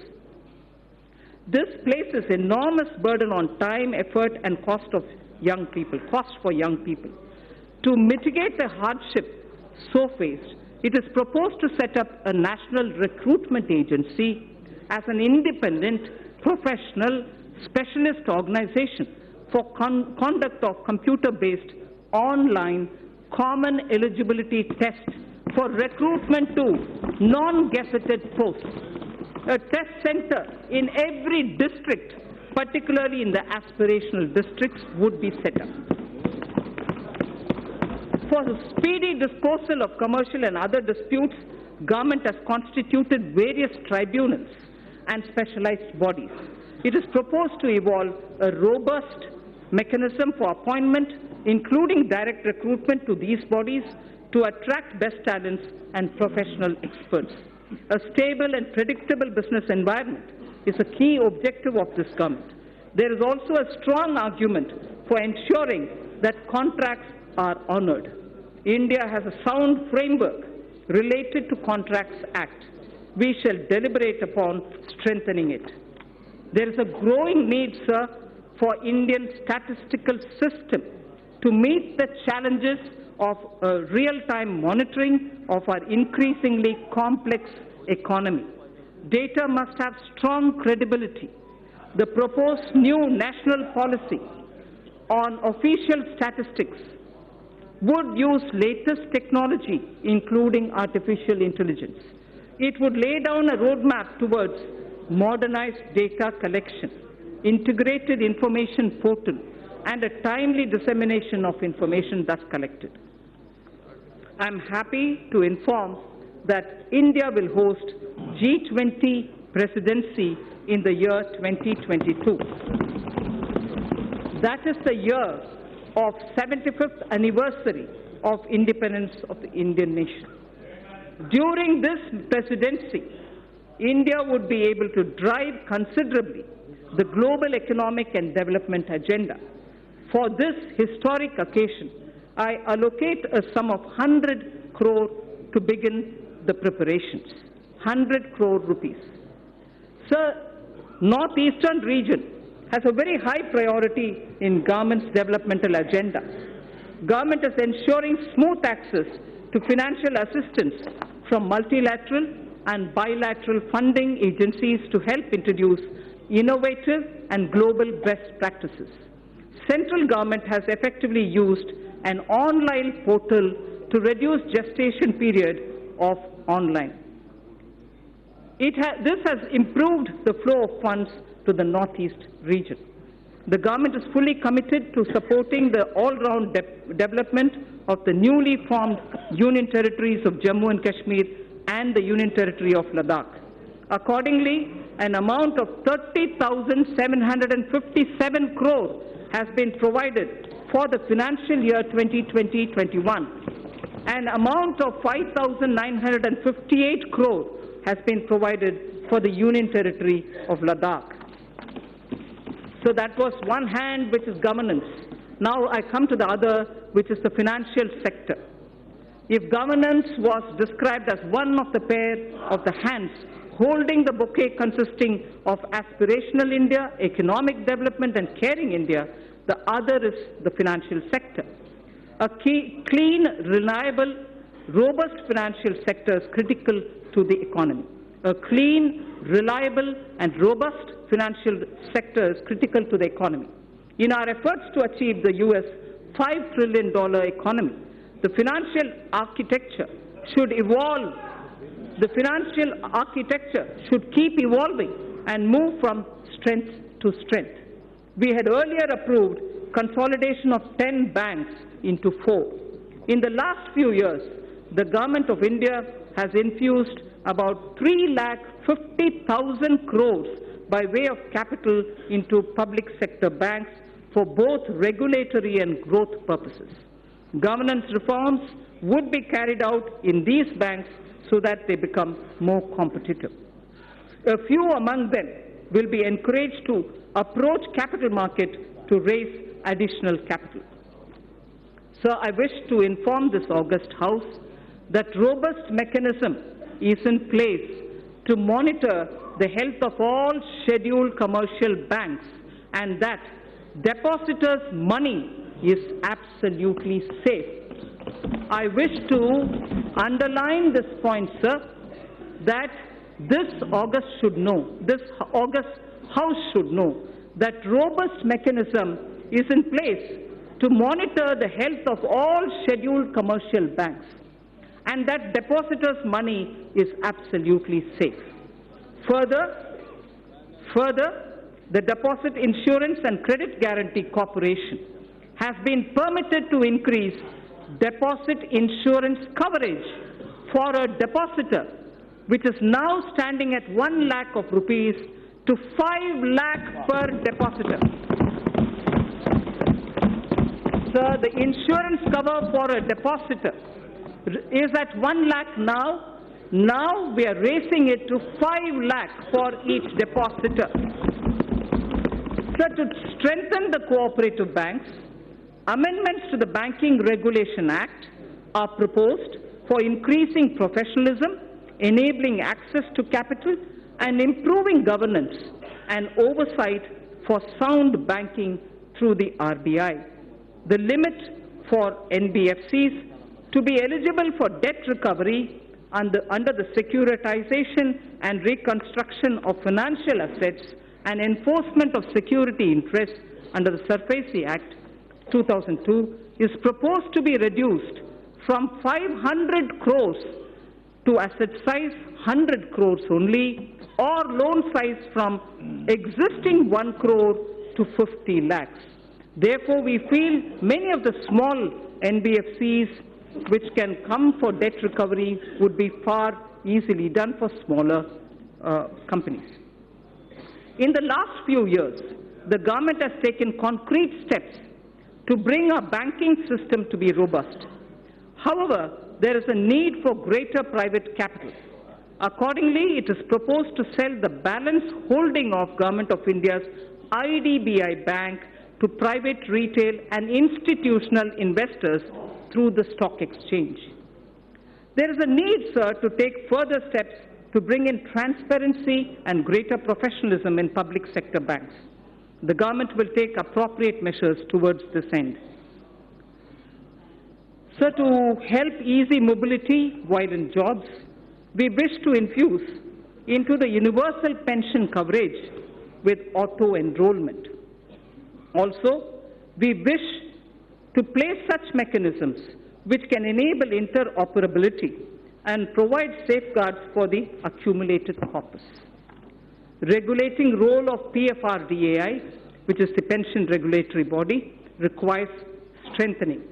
Necessary amendments would be carried out in Pension Fund Regulatory Development Authority of India Act that will also facilitate separation of NPS trust for government employees from the PFRDAI. This would also enable establishment of a pension trust by the employees other than from the government. I am confident that this will motivate citizens to plan for their old age. So this section, which I will now speak, will relate to the MSMEs. MSMEs are vital to keep the wheels of our economy moving. They also create jobs, innovate, and also risk takers, and they are risk takers. Several measures for the MSMEs have been taken in the past few years. There are more steps proposed in this budget also. I propose to make necessary amendments to the Factor Regulation Act 2011. This will enable NBFCs to extend invoice financing to the MSMEs through TREDS, thereby enhancing the economic and financial sustainability. Working capital credit remains a major issue for the MSMEs. It is proposed to introduce a scheme to provide subordinate debt for entrepreneurs of MSMEs. This subordinate debt to be provided by banks would count as quasi-equity and would be fully guaranteed through the Credit Guarantee Trust for medium and small entrepreneurs. The corpus of the CGT MSE would accordingly be augmented by the government. More than 5 lakh MSMEs have benefited from restructuring of debt permitted by RBI in the last year. The restructuring window was to end on 31st March 2020. Government has asked RBI to consider extending this window till 31st March 2021, one more year, so that whoever wants, they can go and approach. An app-based invoice financing loans product will be launched. This will obviate the problem of delayed payments and consequential cash flow mismatches for the MSME. Many mid-sized companies are successful domestically, but not in export markets. For selected sectors such as pharmaceuticals, auto components and others, we propose to extend hand-holding support for technology upgradations, R&D, business strategy planning, and so on. A scheme of 1,000 crore rupees will be anchored in the Exim Bank, together with the SIDB. Both these institutions would contribute 50 crores each. This 100 crore would be achieved towards equity and technical assistance. Debt funding of 900 crores from banks would be made available. Sir, financial markets. I would like to give a few of the major steps and initiatives being taken by the government for the financial markets. Last year in my budget speech, sir, I had mentioned about deepening the bond markets. To achieve the aspirational growth rate, we would require flow of capital in our financial system. A lot of work has been done on this in consultation with the RBI. Honorable Speaker, sir, I am pleased to inform this House of the developments. Certain specified categories of government securities would be open fully for non-resident investors, apart from being available to domestic investors also. The limit for FPI in corporate bonds, currently at 9% of outstanding stocks, will be increased to 15% of the outstanding stock of corporate bonds. To improve investors' confidence and to expand the scope of credit default swaps, we propose to formulate a legislation to be placed soon before this House for laying down a mechanism for netting of financial contracts. The debt-based exchange-traded fund, the ETF, recently floated by the government was a big success. Government proposes to expand this by floating a new debt ETF consisting primarily of government securities. This will give retail investors access to government securities as much as giving an attractive investment for pension funds and long-term investors. So to address the liquidity constraints of the NBFCs and the HFCs, this was very much talked about between July and December last year, sir, 2019. Liquidity constraints was very frequently mentioned to us. So to address liquidity constraints of the NBFCs and the housing finance corporations, post the Union Budget 2019-20, the government formulated a partial credit guarantee scheme for the NBFCs. To further the support of providing liquidity, a mechanism would be devised. Government will offer support by guaranteeing securities that are so floated. Infrastructure financing. Government's commitment for investment in infrastructure was reiterated when 103 lakh crore national infrastructure pipeline products were announced. I would also like to inform that about 22,000 crores of rupees has already been provided as support for infrastructure pipeline. On December 31st, if honorable members would recall, a national pipeline consisting of more than 6,500 projects were announced. 22,000 crore has already been provided as support to infrastructure pipeline. This would cater for equity support to infrastructure finance companies such as the IIFCL and a subsidiary which is of NIIF. So two institutions, IIFCL and the subsidiary of NIIF, take it. They would leverage it as permissible to create financing pipeline of more than 1 lakh crores. This would create a major source of long-term debt financing for infrastructure projects and fulfill a long-awaited requirement. So the IFSC, GIFT City, has the potential to become a center of international finance as well as a center for high-end data processing. GIFT IFSC has an approved free trade zone for housing vaults. It already has 19 insurance entities, 40 banking entities. It has also provided for setting up of precious metals, testing laboratories for them, and refining facilities also. With the approval of the regulator, GIFT City would now set up an international bullion exchange in GIFT City IFSC as an additional option for trade by global market participants. This will enable India to enhance its position worldwide, create jobs in India, and will lead to better price discovery of gold. Sir, in the recent years, there has been a surge in trading volumes of Indian rupee in the offshore financial centers. The government and the RBI has taken various measures to permit rupee derivatives to be traded in the International Financial Services Center at Gift City, Gujarat. So just a very quick word on disinvestment. Listing of companies on stock exchanges brings discipline, and it disciplines the company and provides access to financial markets and unlocks its value. It also gives opportunity for retail investors to participate in the wealth so created. The government now proposes to sell a part of its holding in the LIC by way of initial public offer. Initial public offer. Sir, fiscal management. The 15th Finance Commission. The 15th Finance Commission has given its first report pertaining to financial year 2020-2021.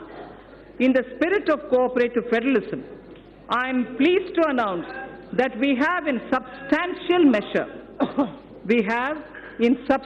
measure accepted the recommendations of the Commission. The Commission would submit its final report to the President during the latter part of the year for 5 years beginning 2021-22. It is decided to transfer to the GST Compensation Fund balances due out of the collection of the years 2016-17 and 17-18 in 2 installments. Hereinafter, transfers to the fund would be limited only to the collection by way of GST compensation cess. A fundamental overhaul of centrally sponsored schemes and central sector schemes is necessary so that we can align them with emerging social and economic needs of tomorrow and to ensure that scarce public resources are spent optimally. Recently, there has been a debate over transparency and credibility of the projected fiscal numbers. Let me assure the House that the procedure adopted is compliant with the FRBM Act. This is also consistent with the practices hitherto followed. However, for greater clarity, I have enumerated those central government debt that are not part of the market borrowing and are used to fund the expenditure at the annex. I'd like to repeat this line, sir.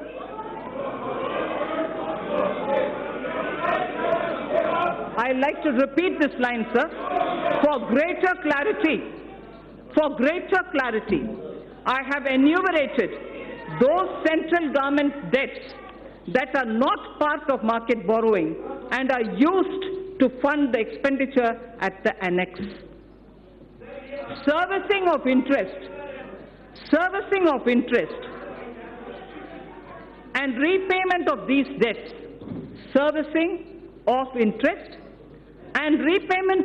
debts, as hitherto done, are done out of Consolidated Fund of India. So now I come to some numbers.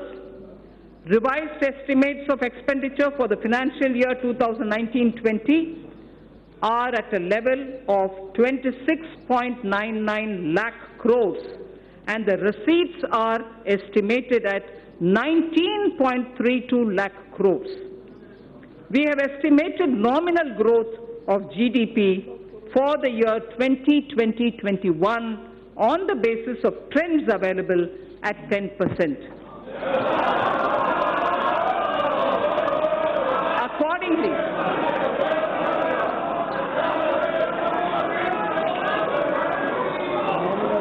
we have estimated, sir, let me finish, sir.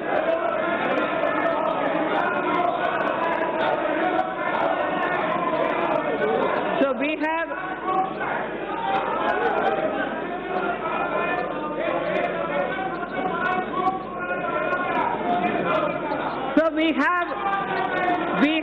estimated the nominal growth. We have estimated the nominal growth of GDP for year 2020-21 on the basis of trends available at 10%. Accordingly, receipts for the year 2020-21 are estimated at 22.46 lakh crores. And keeping in mind commitment of the government towards various schemes and the need for improvement of the quality of life, level of expenditure has been kept at 30.42 lakh crores. Sir, during the year, government has unfailingly worked towards keeping up capital expenditure. Actually, there is substantial enhancement. All the flagship schemes of the government have been fully provided for. Details may be seen in the annexes to the printed copy of my speech. Every budget must appropriately address the issue of fiscal deficit. Every budget must appropriately address the issue of fiscal deficit. Recently, government has undertaken very significant tax reforms for boosting investment. However, expected tax buoyancy will take time. We estimate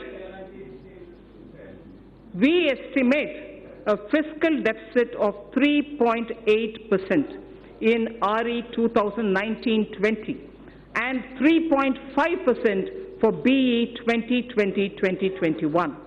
This estimation is consistent with the government's abiding commitment to macroeconomic stability, and it comprises of A, 3.3 for year 2019-20 and 3 for the 2020-2021 budget estimate, and B, Section 4.2 of the FRBM Act, which provides for a trigger mechanism for a deviation from the estimated fiscal deficit on account of structural reforms in the economy with unanticipated fiscal implications.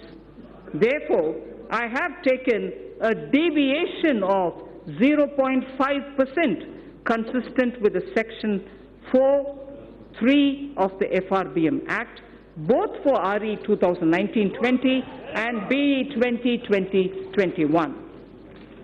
Accordingly, the return path is being laid before the Parliament as a part of the medium-term fiscal policy cum strategy statement. This fiscal path commits us to the path of fiscal consolidation without compromising the needs of investment out of public funds. Accordingly, net market borrowings for the year 2019-20 would be 4.99 lakh crore, and for the year 2020-21 it would be 5.36 lakh crores. A good part, this is very important, sir, a good part of the borrowings of the financial year 2020-21 would go towards capital expenditure of the government that has been scaled up by more than 21%.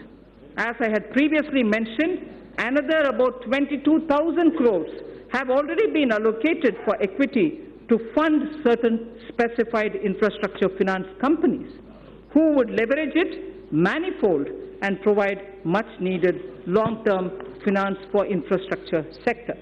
That should spur the growth impulses in the economy. So I would now move to part B of my speech.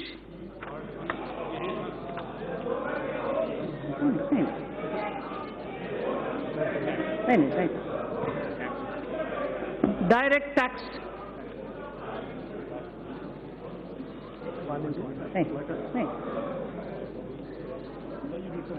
No, thanks. Sir, part B of my speech starts with direct tax, sir. Honorable Speaker, sir, our government has spearheaded radical fiscal measures to ensure that Indian economy continues to tread the path of high growth.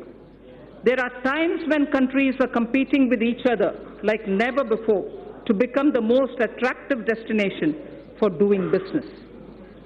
Therefore, to make sure that India stays globally competitive and a favored destination for investment, we took a bold historic decision of reducing the corporate tax rate for new companies in the manufacturing sector to an unprecedented level of 15%. Similarly, for the existing companies, the rate has also been brought down to 22%, which is the lowest in the world now. This will enable companies to expand their businesses and make fresh investments in the coming future. Though we will have loss of substantial revenue due to these measures in the short run, I am certain that our economy will reap huge returns on this score in due course.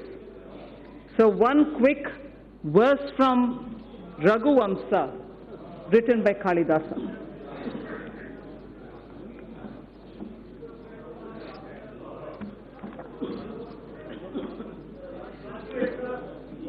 Prajanam eva bhutyartham satabhyo balim agrahit.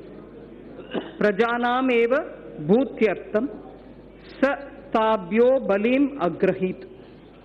Sahasra gunam utsrashtam adatte hi rasam ravihi. Surya, the sun, collects vapor from little drops of water. He collects only from little drops of water. So does the king. They give back copiously. They collect these from the people only for their well-being. So the collection of taxes or the vapor from the water drops are only from small trickles, but they all go back to the people manifold. So the purpose of taxation and also the way in which it is done has been voiced even then. And this, in Raghuvamsa, refers to the Purvaja or the elders belonging to Ikshvaku dynasty, father of Ayodhyapati Rama, Dileepa, grandfather. It refers to Dileepa, the king. So in continuation of the reform measures already taken so far, the tax proposals in this budget will introduce further reforms to stimulate growth, simplify tax structure, bring ease of compliance, and reduce litigation.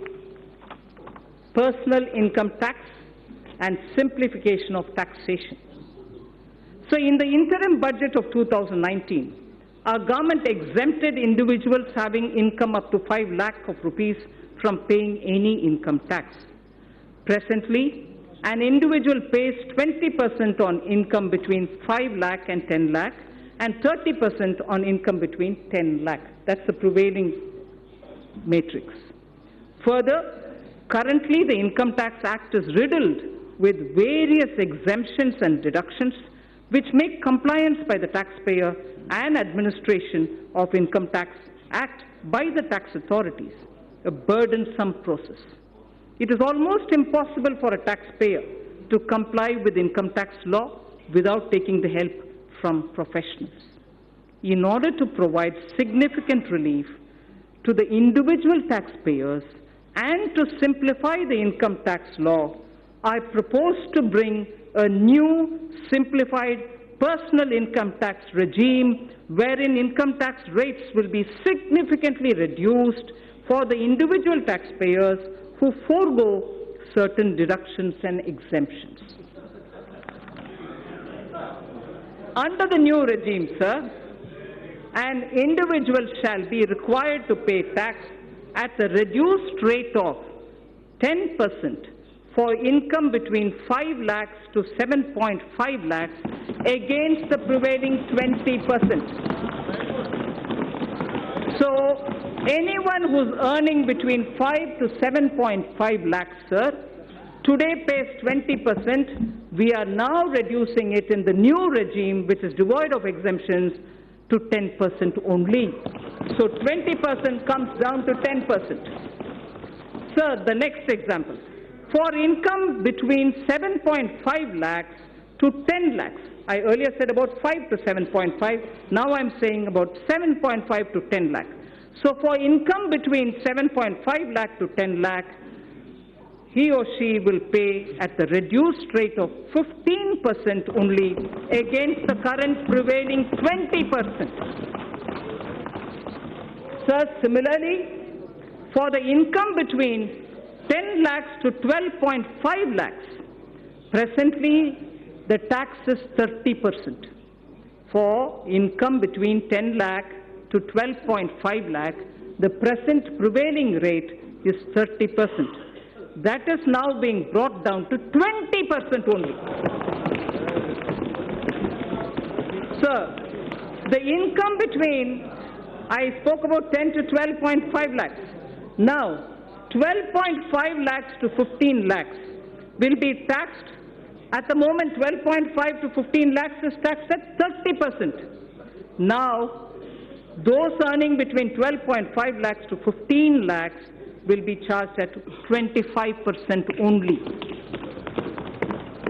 Sir, incomes above 15 lakhs will be continued at 30%, but no exemptions at all. Those earning up to 5 lakhs shall not pay any tax either in the old regime or in the new regime.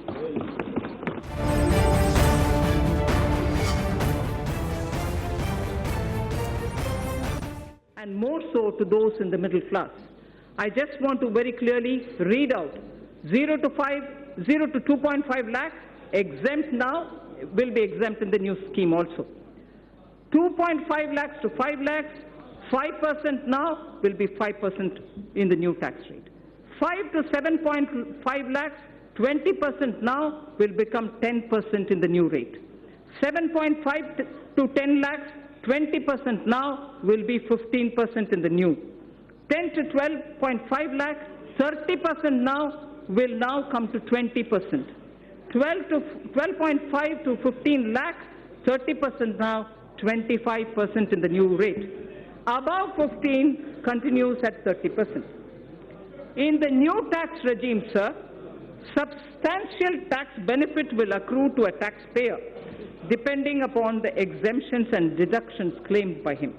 For example, just to make it clear, for example, a person earning 15 lakh of rupees in a year and not availing any deductions whatsoever will pay 1,95,000 as compared to 2,73,000 that is paying now in the old regime. So his tax burden shall be reduced by 78,000 rupees. That will be the reduction in the tax that he has to otherwise pay. Then this is the example of somebody who earns 15 lakhs. He would still be a gainer. He would still be a gainer in the new regime even if he was taking deduction of 1.5 lakh under various sections of Chapter 6A of the Income Tax Act under the old regime. The new tax regime, sir, shall be optional for taxpayers, so there's no compulsion. Those who want to be in the old regime can continue to be in the old regime, in the old rates, in the whole sets of exemptions and deductions. But those who wish to come into the new are welcome to come into the new. An individual who is currently availing more deductions and exemptions under the Income Tax Act may choose to avail them and continue to pay the tax in the old regime. A new personal tax income tax rates will entail estimated revenue foregone of 40,000 crores per year. We have also initiated measures to pre-fill income tax return so that an individual who opts for the new regime would need no assistance from an expert to file his return and pay income tax. Sir, I will have to put this observation here. In order to simplify income tax system, I have reviewed all the exemptions and deductions which got incorporated in the income tax legislation over the past several decades. In fact, I have that list with me, sir. Somewhere. I have reviewed all the exemptions and deductions which got incorporated in the income tax legislation over the past several decades.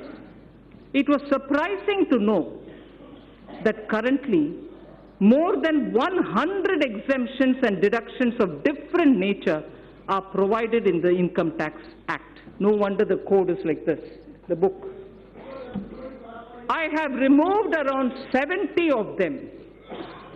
I have removed around 70 of them in the new simplified regime. We will review and rationalize the remaining exemptions and deductions in the coming years, with a view to further simplifying the tax system and lowering tax rates. Sir, the dividend distribution tax. Currently, companies are required to pay dividend distribution tax on the dividend paid to its shareholders at the rate of 15% plus applicable surcharge and cess in addition to the tax payable by the company on its profits. It has been argued that the system of levying DDT results in increase in tax burden for investors and especially those who are liable to pay tax less than the rate of DDT if the dividend income is included in their income. Further, non-availability of credit of DDT to most of the foreign investors in their home country results in reduction of rate of return on equity capital for them. In order to increase the attractiveness of the Indian equity market and to provide relief to a large class of investors, I propose to remove the DDT and adopt the classical system of dividend distribution tax, under which companies would not be required to pay DDT. The dividend shall be taxed only in the hands of the recipients at their applicable rates. Further, in order to remove the cascading effect, I also propose to allow deduction for the dividend received by holding company from its subsidiary. The removal of DDT will lead to estimated annual revenue foregone of 25,000 crores. This is another bold move, sir, which will further make India an attractive destination for investment.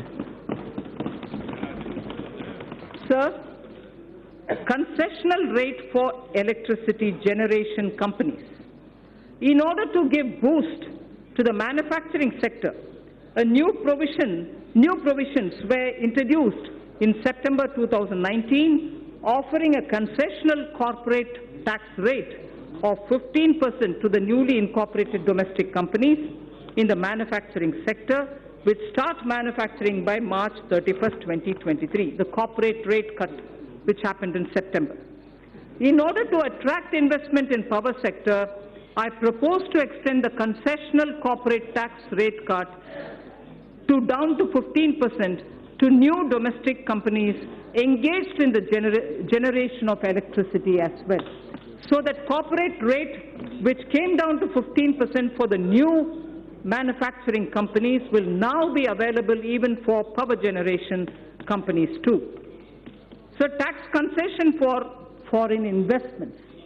In order to incentivize the investment by foreign sovereign wealth funds of foreign governments in the priority sector, I propose to grant 100% tax exemption to their interest, dividend and capital gains income in respect of investment made in infrastructure and other notified sectors before 31st March 2024 with a minimum lock-in period of 3 years.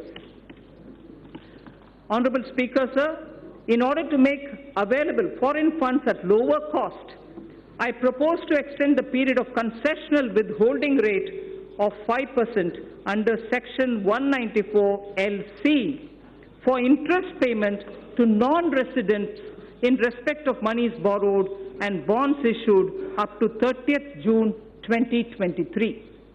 I also propose to extend the period up to 30th June 2023 for lower rate of withholding of 5% under Section 194 LD for interest payment to foreign portfolio investors and qualified foreign investors in respect of bonds issued by Indian companies and government securities. I further propose to extend the concessional rate of withholding of 5% under Section 194 LD to the interest payment made on the municipal bonds.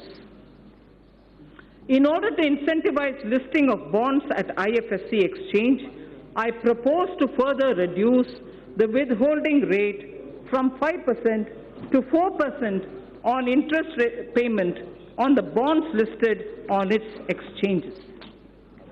Startups. Startups have emerged as an engine of growth for our economy. Over the past year, our government has taken several measures to handhold them and support their growth. During their formative years, startups generally use Employee Stock Option Plan, the ESOP, to attract and retain highly talented employees. ESOP is a significant component of compensation for these employees. Currently, ESOPs are taxable as perquisites at the time of exercise. This leads to cash flow problem for the employees who do not sell the shares immediately and continue to hold the same for long term.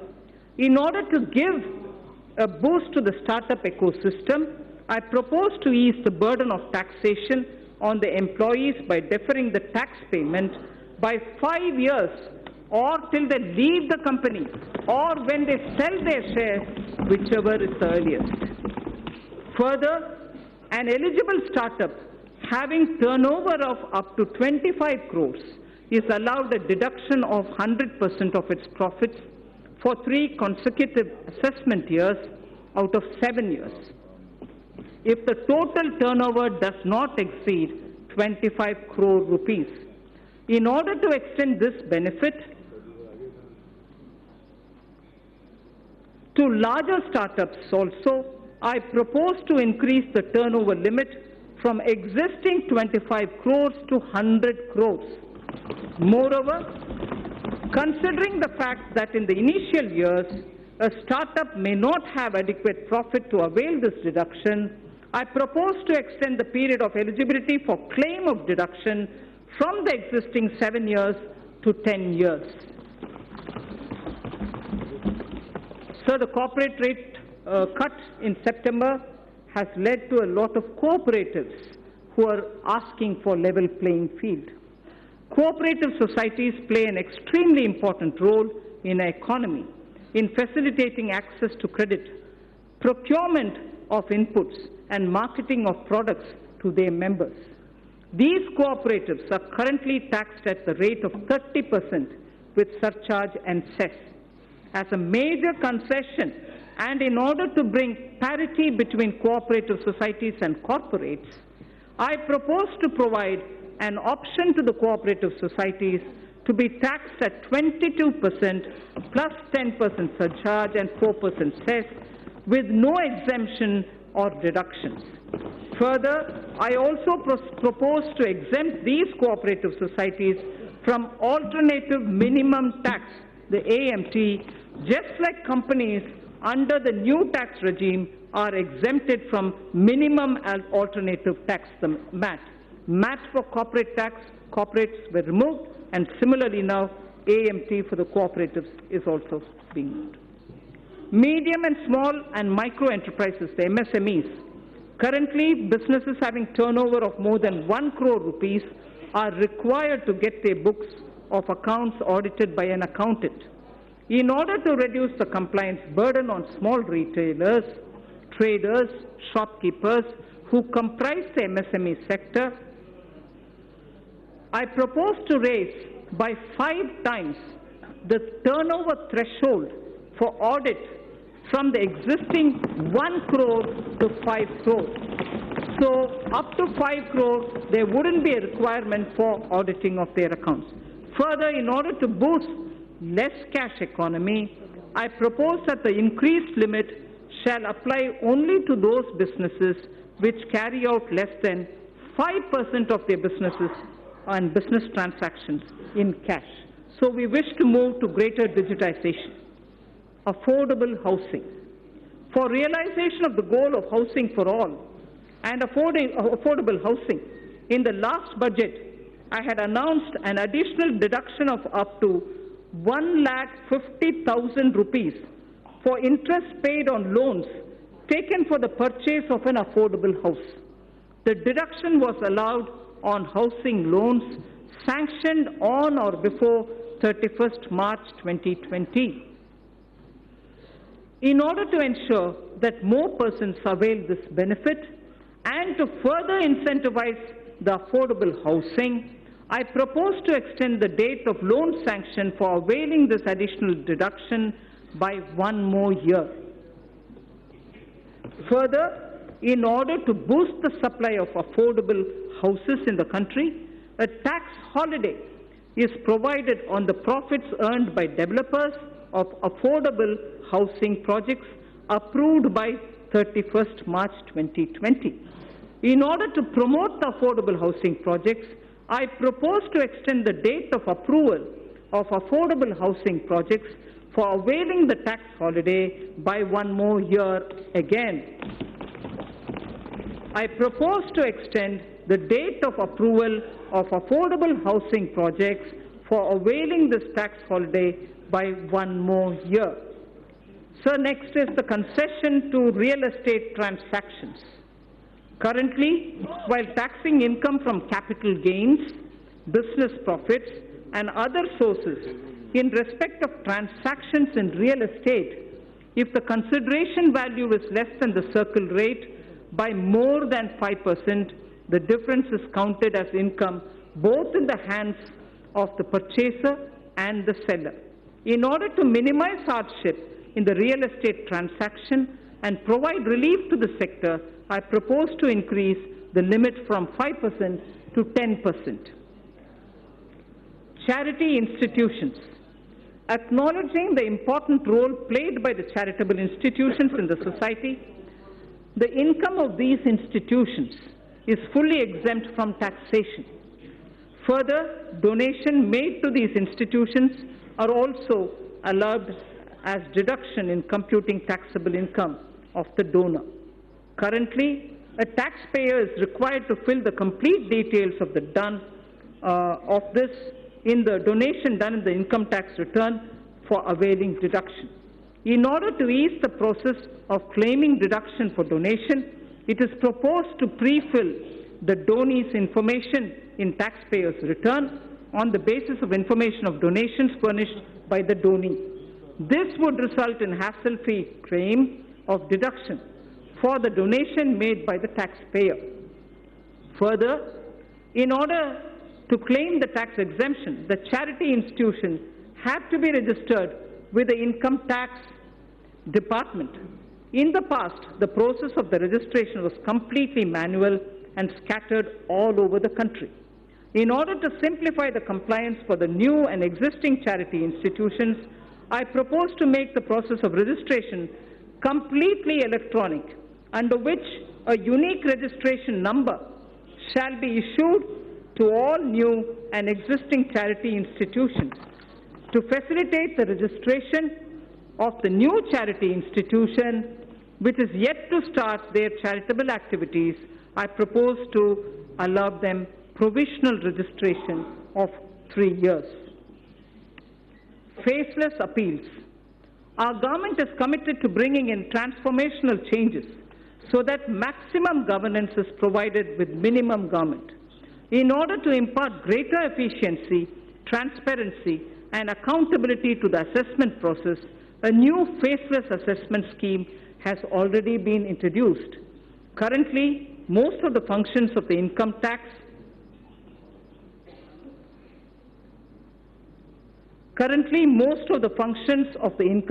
department, starting from the filing of return, processing of returns, issuance of refunds, and assessment, are performed in the electronic mode without any human interface.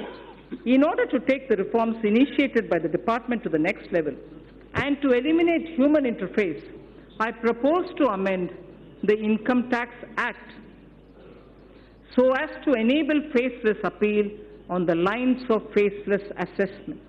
So faceless assessment was done, now faceless appeals will also be possible. Sir, Honorable Speaker, Vivad se Vishwas scheme. Vivad se Vishwas scheme. No dispute but only trust scheme. If I can say it in English, no dispute but trust scheme. Vivad se Vishwas scheme. Sir, in the past, our government has taken several measures to reduce tax litigations. In the last budget, Sabka Vishwas scheme was brought in to reduce litigation in indirect taxes. It resulted in settling over 1,89,000 cases. Currently, there are 4,83,000 direct tax cases. 4,83,000 direct tax cases pending in various appellate forums, Commissioner of Appeals, Income Tax Appellate Tribunal, High Court, Supreme Court, and so on. This year, I propose to bring a scheme similar to the indirect tax Sabka Vishwas scheme for reducing the litigation even in the direct taxes. Under the proposed Vivad se Vishwas scheme, a taxpayer would be required to pay only the amount of disputed tax and will get complete waiver of interest and penalty provided he pays by 31st March 2020. Those who avail this scheme after 31st March 2020 will have to pay some additional amount, but even then they can come in. The scheme will remain open till 30th June 2020. So the first thing is 31st March 2020, where you just pay the disputed tax amount, no penalty, no interest. In case you don't do it before that, you move over to 30th June, but where you pay some additional amount. Taxpayers in whose cases appeals are pending at any level can benefit from this scheme. I hope that taxpayers will make use of this opportunity to get relief from vexatious litigation process. So losses of merged banks.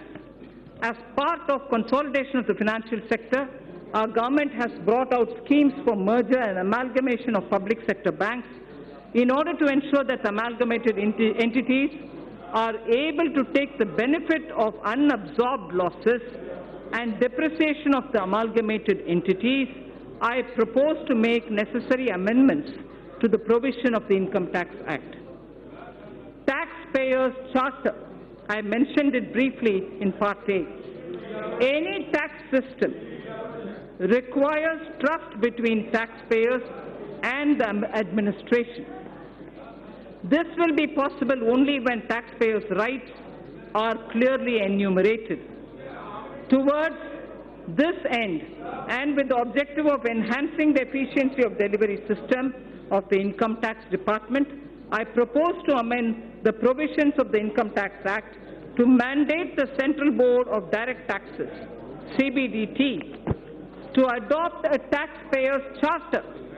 The details of the contents of the charter will be notified soon. Instant PAN through Aadhaar.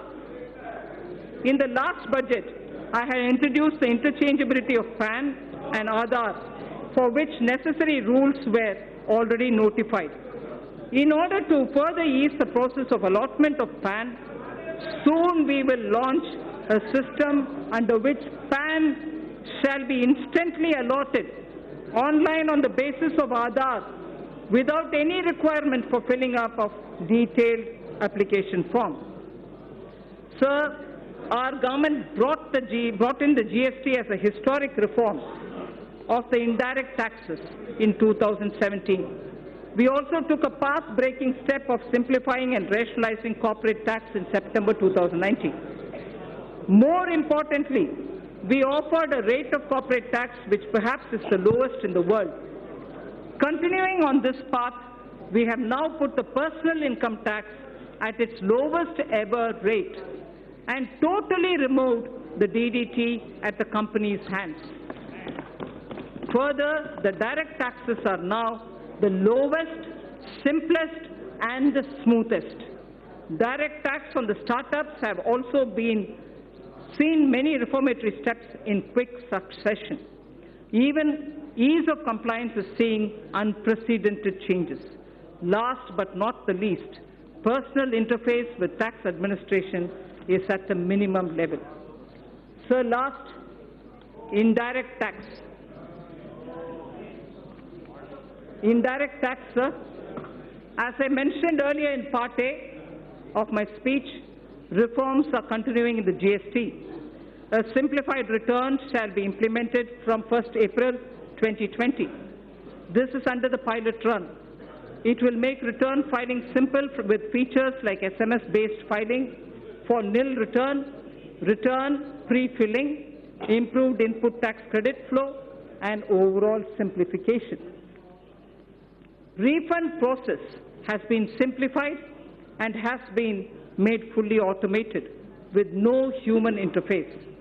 Electronic invoice is another innovation wherein critical information shall be captured electronically in centralized system. It will be implemented in a phased manner starting from this month itself on optional basis. It will facilitate compliance and return filing. Several measures have been taken for improving compliance. That has been a worry for many of the states, sir. Aadhaar-based verification of taxpayers is being introduced. This will help in weeding out dummy or non-existent unit. Dynamic QR code is proposed for consumer invoices. GST parameters will be captured when payment for purchases is made through the QR code. A system of cash reward is envisaged to incentivize customers to seek invoice. Deep data analytics and AI tools are being used for crackdown on GST input tax credit refund, and other frauds, and to identify all those who are trying to game the system. Invoice and input tax credit matching is being done, wherein returns having mismatch more than 10% or above a threshold are identified and pursued. Significant policy level changes have also been made. GST rate structure is also being deliberated upon so as to address issues like inverted duty structure. Customs. A number of measures have been taken for ease of doing business. India's quantum leap in the trading across border parameter of ease of doing business rankings by the World Bank is a testimony to these efforts. India's rank on this parameter improved from 146 to 80 in 2018 and further to 68 in 2019. Measures have also been taken for providing a level playing field to our domestic manufacturers, particularly the MSME sector, and for securing our borders. It has been observed that imports under free trade agreements are on the rise. Undue claims of FTA benefits have posed threats to domestic industry. Such imports require stringent checks. In this context, suitable provisions are being incorporated in the Customs Act. In the coming months, we shall review rules of origin requirements, particularly for certain sensitive items, so as to ensure that FTAs are aligned to the conscious direction of our policy.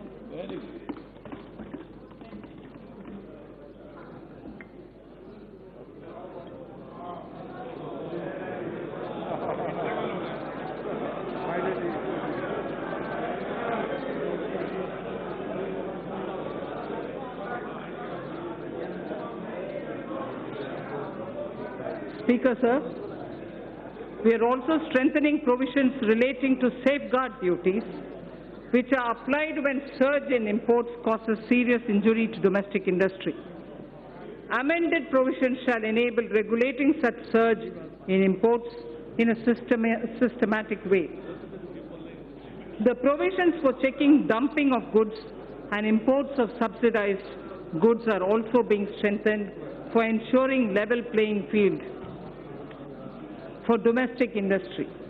These changes are in line with international best practices. Exemptions from customs duty have been given in the public interest from time to time.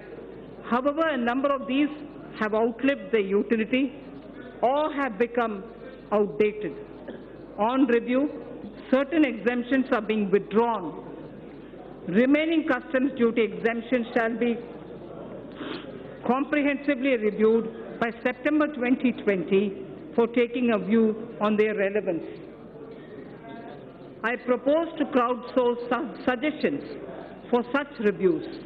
Suggestions would also be invited in respect of the customs laws and procedures for aligning them with the needs of changing times. Sorry.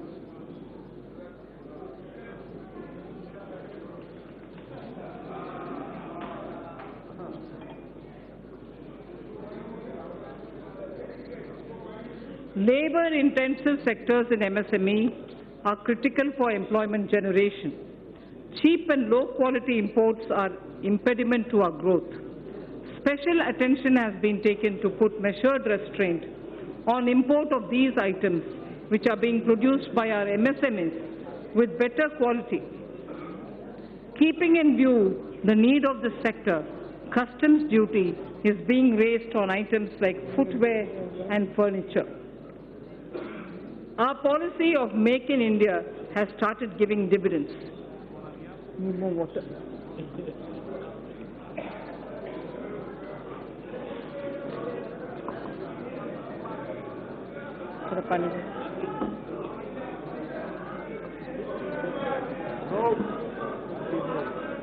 Our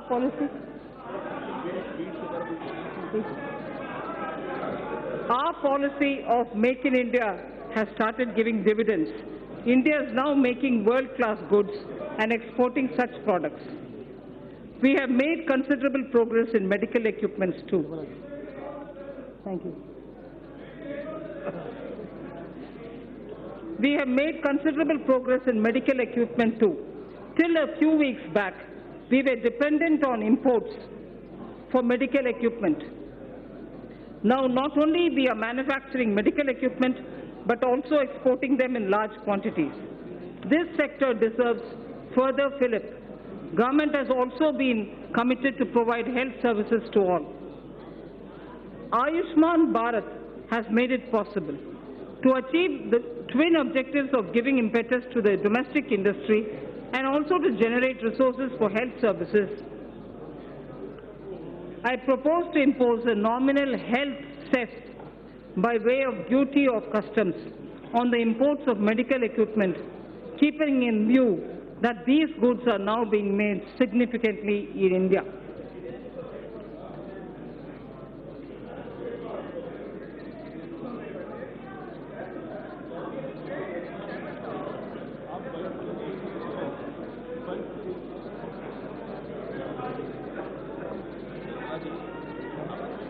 I'm finished.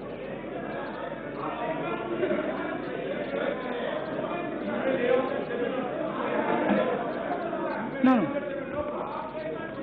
There are only 2 more pages. To achieve the twin objectives of giving impetus to the domestic industry and also to generate resources for health services,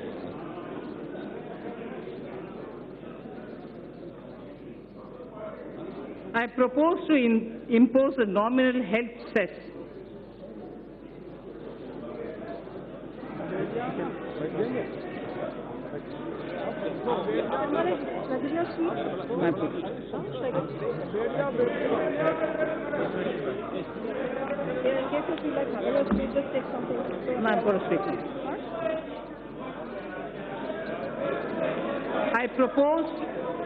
I propose to impose a nominal health cess by way of duty of customs on the import of medical equipment. Keeping in view that these goods are now being made significantly in India. The proceeds of this cess shall be used for creating infrastructure. So I think I will lay the rest of the pages, sir. Please consider as read. Thank you.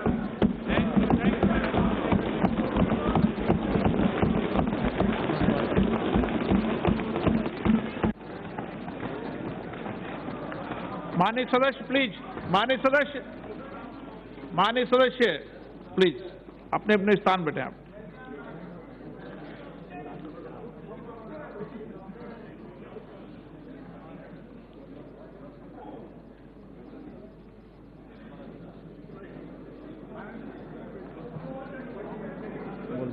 Item number 3 Shrimati Nirmala Sitharaman ji statement सभा पटल पर रखें। Sir, item number 3, with your permission, I rise to lay on the table of the following statements under Section 3(1) of the Fiscal Responsibility and Budget Management Act 2003, medium-term fiscal policy cum fiscal policy strategy statement and macroeconomic framework statement. Item number 4 Shrimati Nirmala Sitharaman ji वित्त विधेयक पूर्व स्थापना 2020